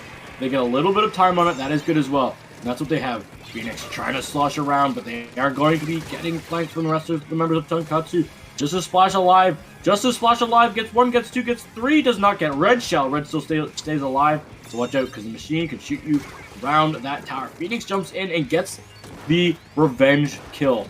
It's going to cause a lot of distraction. Tonkatsu, they've got 7 seconds to make this push happen. This match has been so chaotic, it's already almost over. Tonkatsu is really going to have to hold on this tower if they want to take back this lead, but they don't. Tempest taking the match and the tower. First match win for Tempest against Tonkatsu today. Great job, because they needed it to get off to a hot start in this grand finals. Tempest is going to be looking to keep up this momentum into the next match. We are going to be going to Clamblitz on Scorch Gorge. Will I have to tell you anything about anyone here in chat? Put your hand up. Please put your hand up if you want me to tell you how good brushes are on Clamblitz. Anybody? Okay, no. Okay, next. This is like then. Clamblitz 101. You see the brush front, right, and center. Yeah. If you see a brush, you either all look at it, or you just have to like look at it, because it's gonna be able to. Normally, when a brush is behind you in Rainmaker, what's a Rainmaker? Jump behind you with the Rainmaker, because that's not a bug that ever has existed. Please don't let it ever exist in the game, Nintendo. Not like you can teleport tower control the tower over to where the brush is, but you can jump with a power clam to a brush who's behind you. So that's always something very, very scary to play against. And just the chaos, mad chaos of the brush, the killer whale, the bombs. It's just so good for it. It's just built for a brush. Now for Scorch Gorge, does it have that great going off to the left side for Clamblitz like it does in Rainmaker and Target? No, Target doesn't have that. Is it just the one avenue up to the basket? I'm trying to ask. No, I feel like Clamblitz has got the left side. I feel like because Splatoon goes top right because it's so tall. Mm-hmm. Tower control, you don't have the grading because you have to ride the tower. Rainmaker has the top left, and I believe Clamblitz also has the grading, which can take you top left. But I know most of the fighting happens top right. Right? Does it have grading? Yeah, it has grading. It does indeed. That's going to be extra beneficial for that brush, allowing for that little cheeky flank over the grates that it pretty much is unaffected by. Unaffected by, but there is always a charger. You can always just shoot you. Oh yeah, there's always a charger. You gotta watch out for that. Yeah, it's just a thing. Minor If it's not inconvenience. annihilator, it can get 2 shots on you on that grader. That is true, but they don't seem to care. They're already under the basket. Not quite enough clams to... Oh my. Well, no. There's the clams right there. Just going to take out that member and get the clams that they need to get that power clam, and they are well behind that basket. And there's 2 power clams in the basket already, all the way down to 60 for Tempest. They're keeping going. You should easily get to 50 and below for that. Wheel bomb at the ready. I wonder if they're going to pop it and continue this push. Red Shell pushing more clams in, all the way down to the 30 mark. Tempest is really rocking away with it. Red Shell's got more clams coming in. Drafter's coming in with that junior as well. Here they go. More clams. Red Shell jumps in. How many more will their team be able to find? Drafter has fallen. Red Shell still has more, all the way down to 12. We're under a minute in. Wipeout on the side of Tempest. But 12 is an insane push in under a minute. That is so insane. That is so many clams in the basket, and now Tonkatsu is going to have to really bring it to get that lead back. And with the fewer clams spawning, it is going to be much more difficult than it was in Splatoon 2. Yeah, it will be, but here goes Tonkatsu's response. I don't know if it will be as strong as Tempest's push, but they need to start breaking down this lead. They've got the Ink Vac coming out. Drafter's just going to come in, trying to shoot through the Ink Vac, not able to. The rest of the members of Tonkatsu trying just to fight here. Crab Tank falls, Sloshing Machine falls, and now their gal will be running to the hills. Tonkatsu, they weren't able to... Well, they were able to get down to 56. It's going to just be a couple of pushes to get that lead back. but they are still in this game. We still have 3 minutes remaining. They do get to pick off that brush, which is going to allow them just a little bit more time to set up for the next one. Machine does find some kills in mid. Phoenix is doing a good job. Tonkatsu just now, their Machine last alive. Tempest, they've got some clams at the ready, and they are going to want to start breaking down their big penalty. 24 of their penalties remaining. 12 points. They have that pity clam. They could easily knock it out if they're not careful.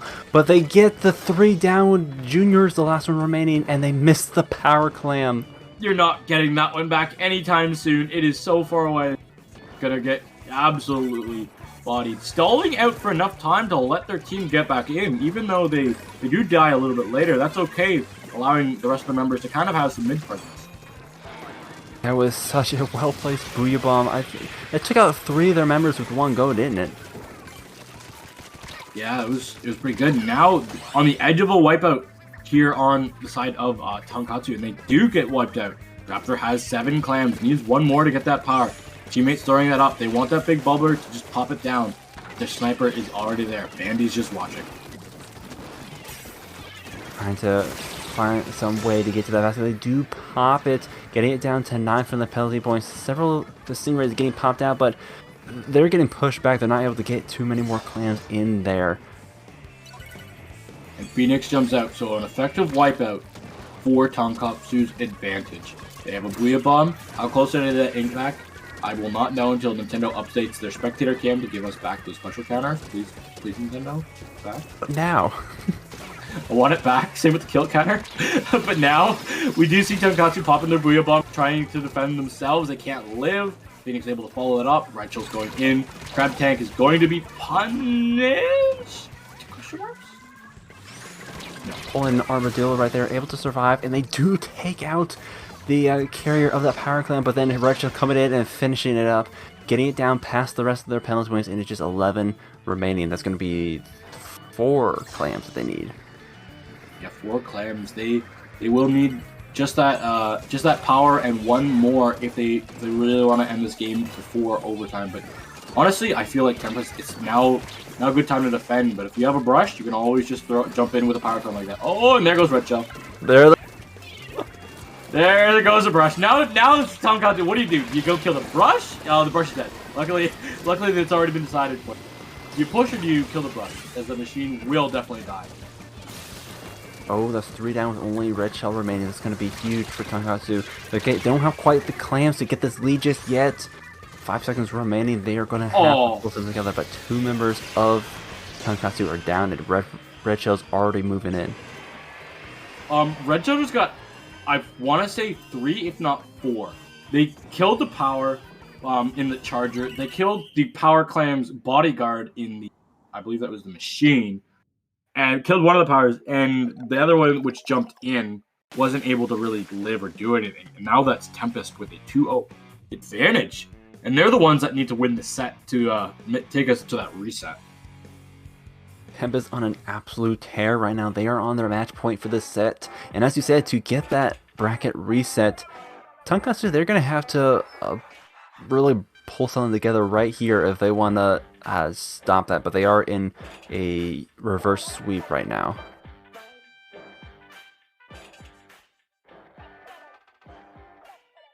Zones Inkblot going to be the next matchup. We have seen this already, but this is going to be our grand finals team, Tonkatsu versus Tempest. Will we receive? I imagine we're going to be seeing the. Well, there's going to be a brush. I want to say Inkbrush over Octo. Inkbrush has on paper, Inkbrush has a better matchup against Charger. That's true. Whale and Spot Bomb are better against the Charger than Suction Bomb and Zipcaster. Zipcaster is easier to hit. Whale you can't actually hit back, and the Charger, if you sit still as a Charger, you don't dodge the Whale. The Whale's a good displacement special, because if you don't, you have to actually move, but you don't have to move much. I think on top of Missiles. Suction Bomb does do a good amount of paint on the zone, but because of that large object in the middle of the zone, it can easily get stuck and not actually hit the zone. But with the regular Splat Bombs, it just rolls right over until it hits ground. Yeah. And also the Ink Brush is a little bit more maneuverable than the Octo. But That is we true. will see. I am far from a brush player. As am I. We are going to be seeing it make a return. You and I both like running fast, but we like it with our run speed. Yes, please. I honestly have lost a couple of brain cells and no idea what Tempest was running that last one, but they are running double shooter and the bucket this time around. Same comp. Okay. I'm not going completely crazy then. No. No, I believe it's same comp from both teams, actually. But Tonkatsu, they've got the advantage here. They've got 2 down now, so not actually too much of an advantage. And that's a wipeout. All the way down to 78. But I believe with how long this map is, they will lose their lead. They do have a E-leader for Tonkatsu versus the Vanilla Charger from the last game, so they're going to be bringing out the Wave Breaker and extra range. But we see Red Shell. Ooh, he's chilling on the block, which is causing absolute havoc on their plat, being a menace right now.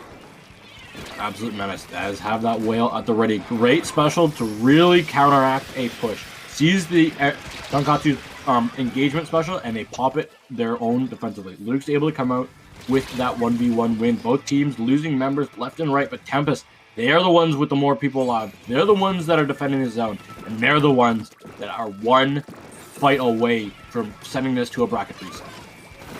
Crab Tank is online, but not much else, and that E-leader gets shut down by the Zuka. It's going to be the Crab versus the Zuka, and they are going to survive it.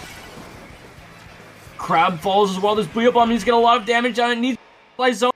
And Tempest will be smacking back Tonkatsu after about an hour break.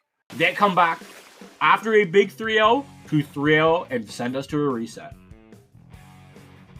Tempest coming back with a vengeance, bringing the storm 3-0 and an absolute dominant third match for that bracket reset. Oh boy, we're in for a treat today. Yeah, I said we're gonna be at losers finals. I said it as a commentator, like, come back after the break to see another good match. I'm thinking this is a 3-0 in winners finals. We're seeing a team that just got 3-0'd. Probably won't be another good match. That kind of thing. And then you know what? Here we are, bracket reset. I really didn't feel like Tempest was gonna win that because they didn't look like they truly had it in the winners finals. But here you go. It really does seem like that, having gotten 3-0'd in the winners bracket, that you would just see a repeat, but time and time again we've been seeing these teams come out of losers and just come out on top in the grand finals. But now it is going to be the reset, clean slate, Tonkatsu versus Tempest. Both teams have another chance at victory. Both teams do, and I'm gonna tell you something, Ahmed. I know you probably know this, but this is a high-level, skillful, analytical thing. This is like top player thing. Whatever team between these 2 teams so far, I feel like game 1's been so important to both of them. If you win game 1, you win the series. Both have ended in 3-0 fashion. So. It is definitely difficult from a mental standpoint and just a gameplay standpoint to come back after you've lost that first match. It's surprising because both these teams haven't won all of their matches throughout they haven't gone 3. Oh, Tonkatsu has gone 2-0, 2-0, 3-0, 3-0, 3-0, 0-3. Tempest, on the other hand, they've lost some matches. They went 2-0, 2-0, 3-1, 3-1, 0-3, and then it was 3-0 events? No, 3-1 against Outfit. Right? No, 3-0. So Tempest putting a dent in Tonkatsu's clean record so far in this tournament. Yeah. That was crazy. Tonkatsu was running on they reached the grands without dropping. That's rare. Just goes to show they've been sitting still for too long, that waiting on losers bracket to finish up. Just they weren't prepared for the Tempest to make their return. Yes, and we will be having is reset. Reset is best of 5. We will be waiting to see what our maps are going to be counterpicked and striked. I'm going to talk to you, Ahmad. What do you think we want to see Tonkatsu ban, or sorry, Tempest ban first? Because they are the team with the first ban. I have a few. Probably. I don't want to say probably one of the zones matches, just considering they've been running a full aggro brush comp. Zones Wahoo has been scrapped, and our Clamblitz Museum has been scrapped.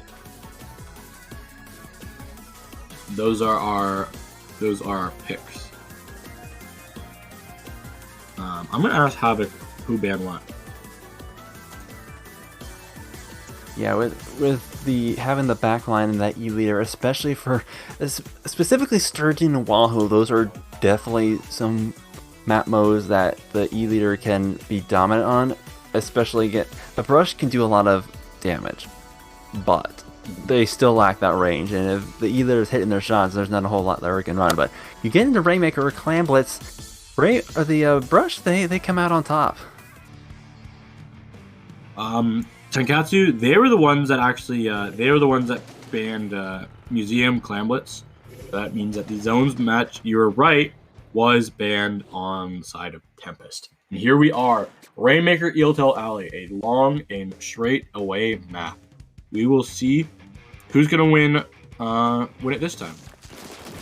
Last time we saw Tempest on this map against El Poco, I think it was Tempest versus El Poco. It was just 1 point. Completely stalemate until they got that first checkpoint, and that was what won the game. It was one of those matches. I usually always say small. I didn't say it last time, and it was pretty darn small, the one that led. Tonkatsu says, we were here on the winner side. We didn't drop a match. We don't want to drop a match in this grand, and they're going to try and push it. They don't get very far, as Drafter says it puts a big stop to that one.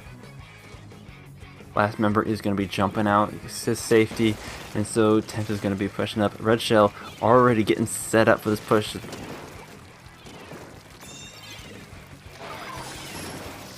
Whale's going to be popped out. Here goes Tempest with their push. They're going to start running it down. Bandy's going to fall with that E-leader, but so do the rest of the members of Tempest. Sorry, that Splat Charger is the only one to fall on the side of Tonkatsu. The rest of the members are jumping in, trying to find some more space in mid, and wow, who would have guessed it? We're a 1 point game. 1 point indeed, and once again, still no checkpoints yet. They are holding fast. They are just completely locking down this area. I'm going to promise everybody in the stream right here, right now, that this match will be, the points to win it will be bigger than the ones that were last time. Last time was just first checkpoint. That was the only thing that got it. Just first checkpoint. I guarantee you that it'll be a push past first checkpoint with these two teams. Certainly hoping. We did see Tonkatsu attempting to go for that right side here, but Tempest once again going for the upper route. Killer Whale does get thrown out and stops them right at that ledge once again. They're still in a good deal of control. They can maybe, well, no, that's going to be their second member down, so Tonkatsu is going to be pushing out and taking control of the Maker. Oh, and Crab falls in mid as well. Tonkatsu, they're trying to use their puzzles to their advantage, and the Rainmaker is almost going to be done. Shut down with an amazing Mandy with a 180 flick to stop that thing. That was insane. We barely caught that in the last second. The Rainmaker is on the pedestal, but not quite able to dunk it out. It's going to be several members of Bolton's going down. Crab Tank is going to be going up against this Splatter Shot right here. Splatter Shot's going to be dipping out, but is taken down by the Crab Tank. He was popping off with that Crab Tank. Seeing that burst bombs with that bomb range, allowing them to really have some chip damage. A sub that should be utilized a little bit more often. Tonkatsu, they want to push. They want to push so badly, but they can't. They just don't have the members alive, and they don't have the Rainmaker in their hands. Another trade going on here. 2 members of Tonkatsu down. Tempest going to get this pop and pick it up once again. Off to go through mid this time, down low, but they are stopped by this splash coming in from the right side. I take that back. They're still going. Checkpoint. Oh, Driver, no, they get stopped on the edge. Oh, they got the Rainmaker into the pedestal. Luckily, I thought they were going to lose that and die out before they could get it done. Still several members up and kicking. We do see the splash coming in around the pedestal. We do get the pick right there. Chargers watching this uninkable area. They do push past the checkpoint, getting 47. So far, so good. So far, so good. And here they go, all the way down to 21. Amazing push from Tempest. Just a junior left alive, and I don't think they'll be able to pop this Rainmaker. They will want to get their teammates back in with some safe jumps. Already, as you said before, already pushing past what we saw in the last match, and by Tempest no less in this last minute of the game. 2 members of Tonkatsu already down. Just the Rainmaker is going to get cornered here by the 2 members of Tempest, and it is not past the midpoint yet. No, they keep going. Tempest keeps going. Tonkatsu, they can't find an answer to Tempest, to everything that Tempest is throwing at them right now. They look a little bit scrambled. They look a little bit lost, and they need to find themselves in this match in the next 30 seconds. There's indeed unfortunate that Buoy Bomb does get clipped by that object right there. They push it forward, not able to breach their lead, but that does push them deep into Tonkatsu's territory, so that's going to be that much more that they're going to have to push out of. That's so far, and the Rainmaker's not really protected at the moment. Anyone from Tempest could really just jump on and grab it. Tonkatsu, they have to grab this Rainmaker. Can they? And they do. They've got to watch out. Here comes a shot coming in from the right side. Can the Rainmaker stay alive? No, they can't. Tempest takes game 1 of your bracket reset. It was certainly looking pretty slow in the first half of that match. Gonna almost a repeat of we saw Tempest versus El Poco, but Tempest took it and was pretty dominant during that last half of that match. They got the Rainmaker well into the lead and then just held on to it in that half of that map right there. Yeah, they did. They played so well at the end. Able to, once that first checkpoint was broken, once those main choke points of the bridge were finally broken through, it was all Tempest from there on out.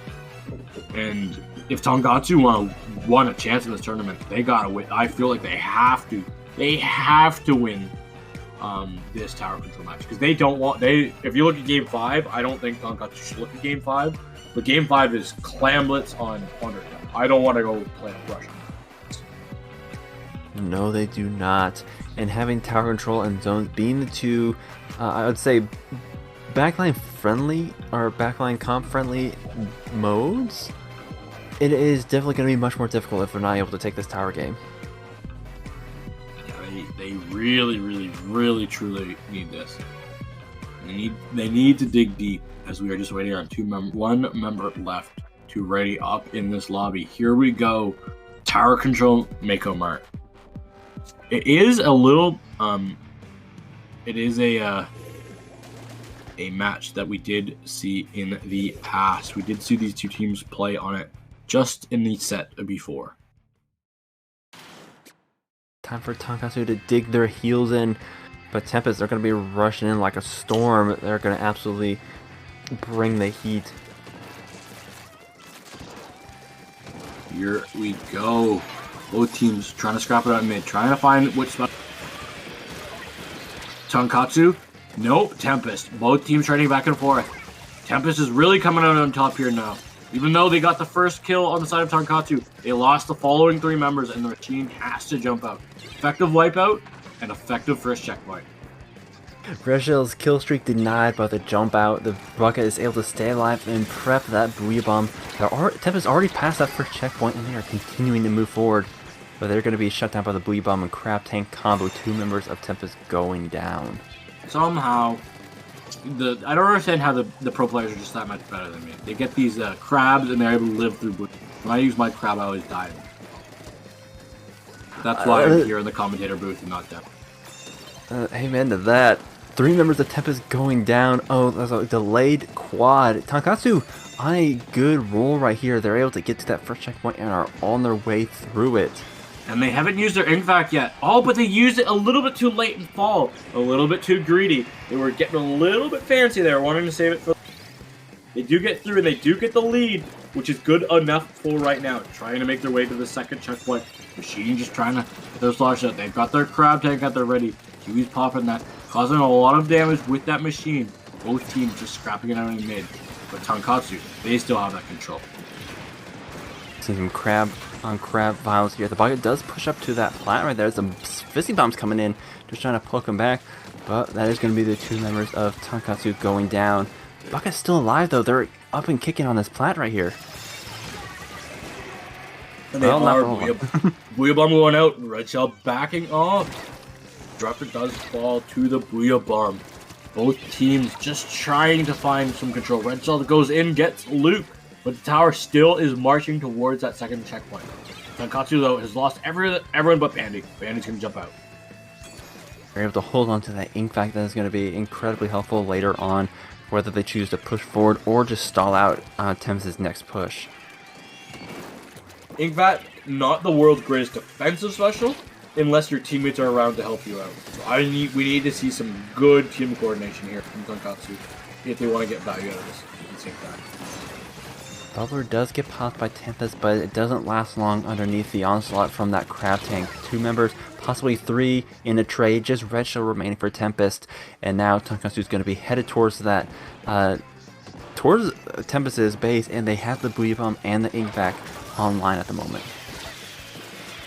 So dude, Red Shell just trying to dance and dodge around all these shots, all the burst bombs, all the chaos. Not able to. Fujuga able to hit their shots, and Luke trying to escort this tower. They have that crab tank. They have that killer whale almost ready. They have almost every special at the ready.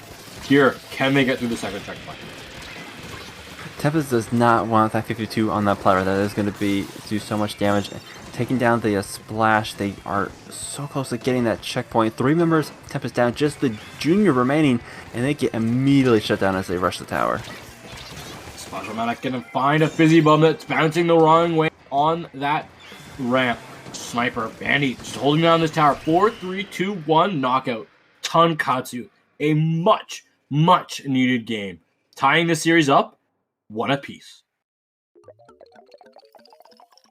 What's the old saying goes, you threw off my groove. Yeah. Tonkatsu absolutely throwing off Tempest's groove right here, taking this match and breaking their winning streak. This is exactly what they need.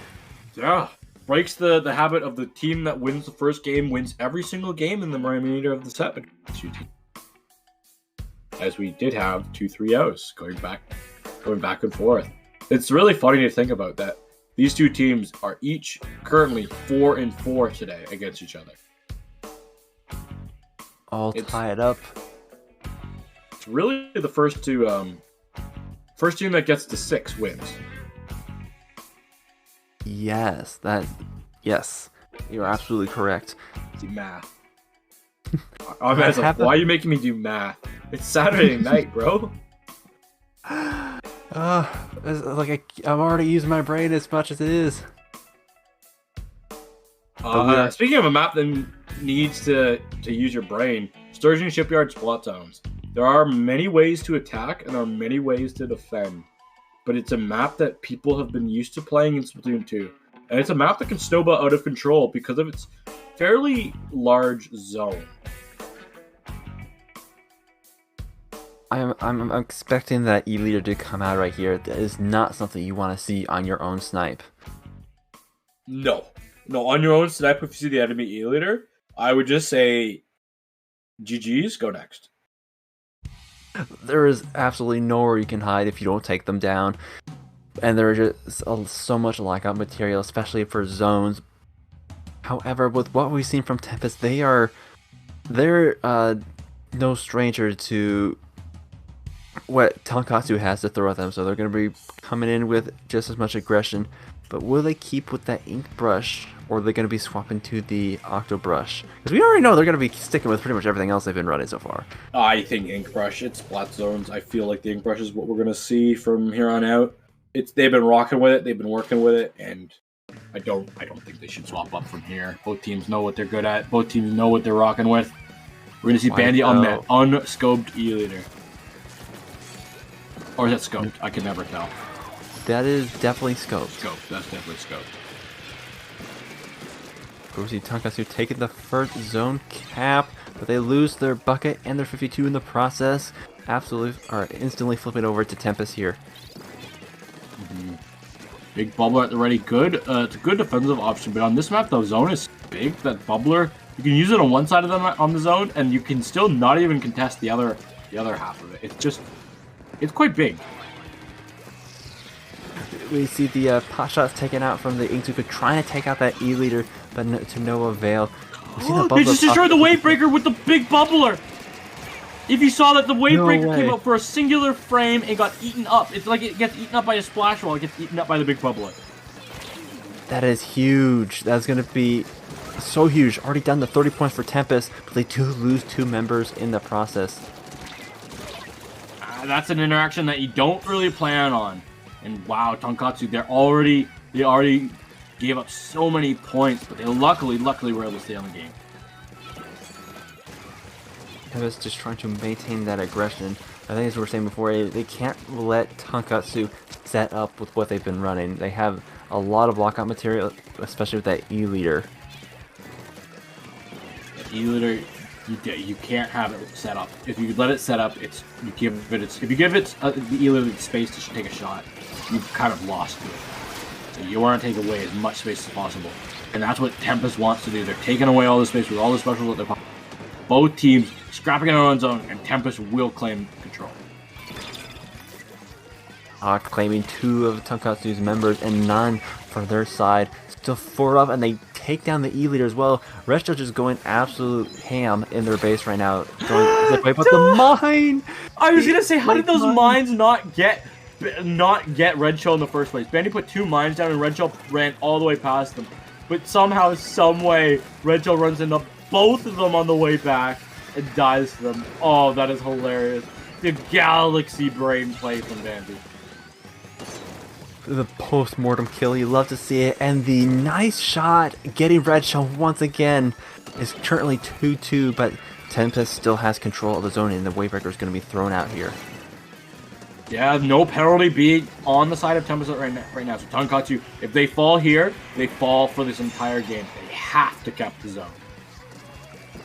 And they do just that, put out quite a hefty penalty for Tempest here, but it has still going to lose 2 of their members as well as the E-leader. There's that jump. I'm not sure if they saw the jump or not. I think they did. Ooh, but are they going to be able to punish it? No. Oh, yes, they are. 52 golf is a little bit of a consolation prize.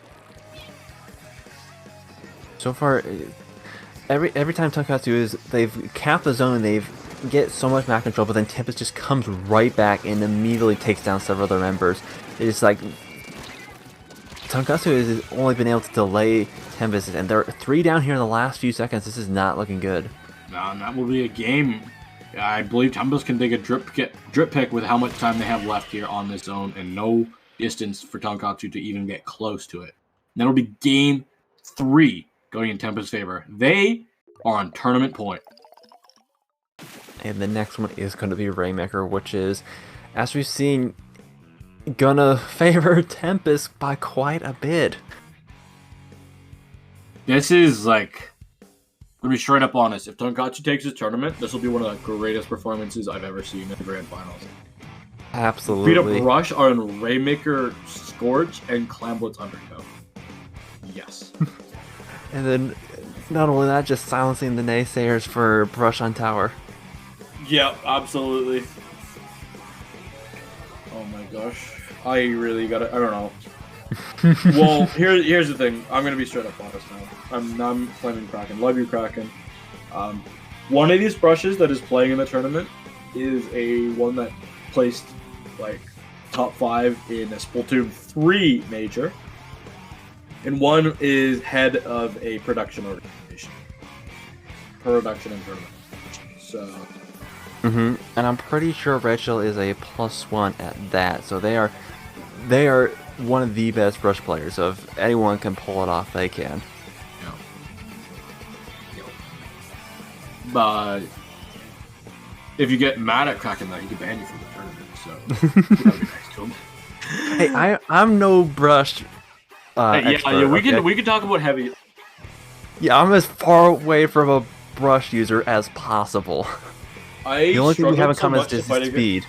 I struggled to fight against brushes so much back on my days on Alpha. When Kraken was on Sigma, I said, I DM'd Kraken. Kraken, can you run around in circles with me? And I'm going to try and hit you for half. Like, you be my target practice, please. And he said, sure. And I said, I'm going to be so embarrassed at how much I...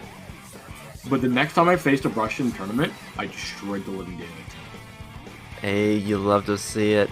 And I said, thank you. And I posted a score counter of me getting like 25 kills and the brush getting 2. He's like, yeah, boy. Those were like, that was back in the day. I'm talking like 2018. Dang, that was quite a bit ago. Quite a while ago. That is to be said about the brushes. Like, their assets they have are speed and the element of surprise. If as a backline player, if you can take away the element of surprise, then you just gotta hit your shots and help your teammates. But yeah, we will be having a little bit of a lobby reset. We are gonna be still going into our Scorch Gorge Rainmaker. Again, I mean, we talked about it a little bit before. Am I right? We talked about it here.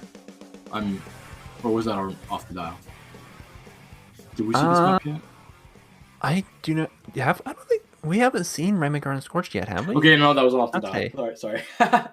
Okay, so this map on Rainmaker, this is a really good checkpoint map for Rainmaker. I feel like they've did a really good job because there's really the go left over the grading, go right to the right side. Those are the checkpoints, and then the final checkpoint is in the spawn.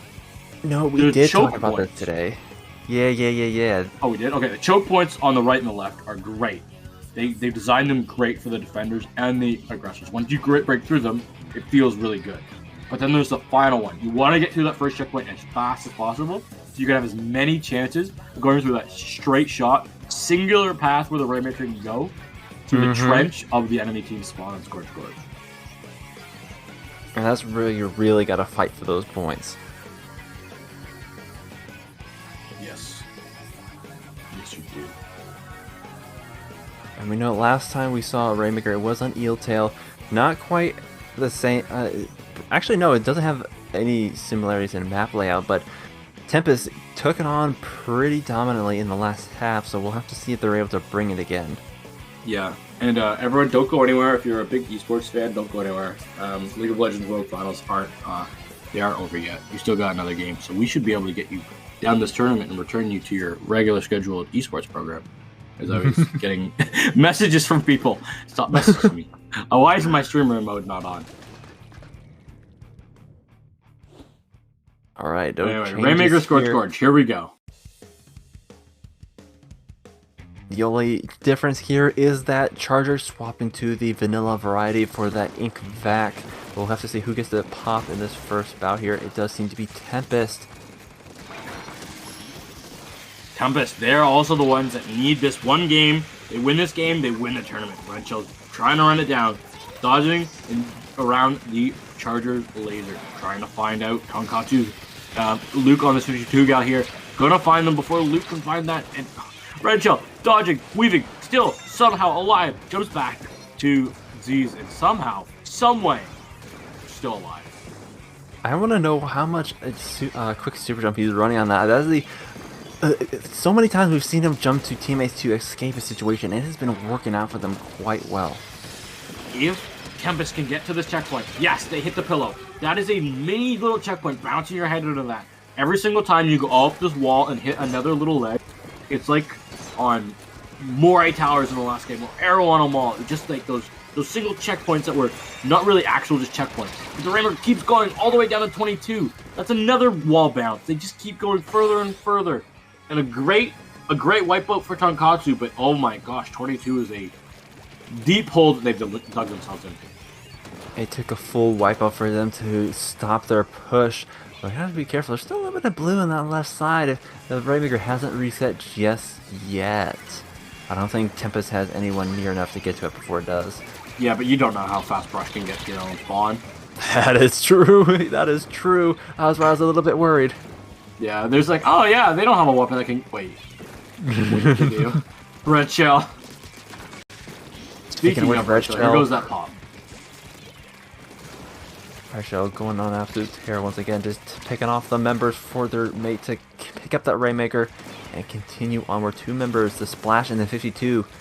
They're not... Okay, now they're picking it up. They're going to be going up the left side? No, they're just going for the picks at this point. Ooh, and that's a great job. They unfortunately not able to keep the Rainmaker alive, but just having Luke being last alive is great. As I say that, Luke gets 2, looking to get a 3rd. Serenity jumps in. No, Red Zill's already back in, and Tempest is continuing their aggression and continuing their push. They got it locked in this right corner here, which is going to be rather difficult to dislodge them.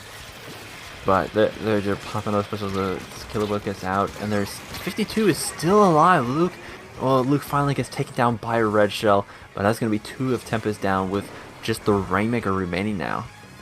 If the Rainmaker can stay alive and just kind of stall out time, that is a-okay. They're allowing their teammates to get back in and defend the checkpoints. So the bucket just is keeping this distance, getting some sloshes over it, and now they're going to be set up just to keep them out.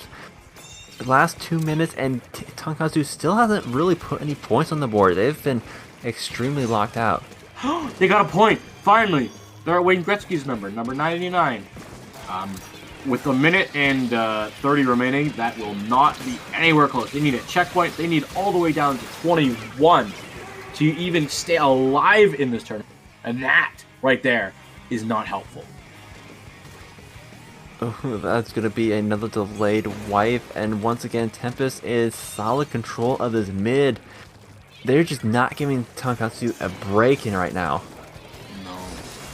There is time, always time in Rainmaker, as it's a volatile mode. The Tonkatsu, they need to find footing. They need to find something to cheer about. Right now, they just look scattered and scrambled. Tempest looking to retake this match in grand finals down to the last minute, and they are in control of the Rainmaker with a solid lead, but they do get taken down with 3 members, and now it's just the bucket remaining. Even though they have that yellow ink, they don't look as scrambled as my ad.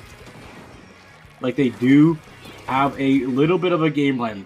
They need to find this first checkpoint. That is their first stepping stone. With 35 seconds on the clock, can they do it? Can they find their way in?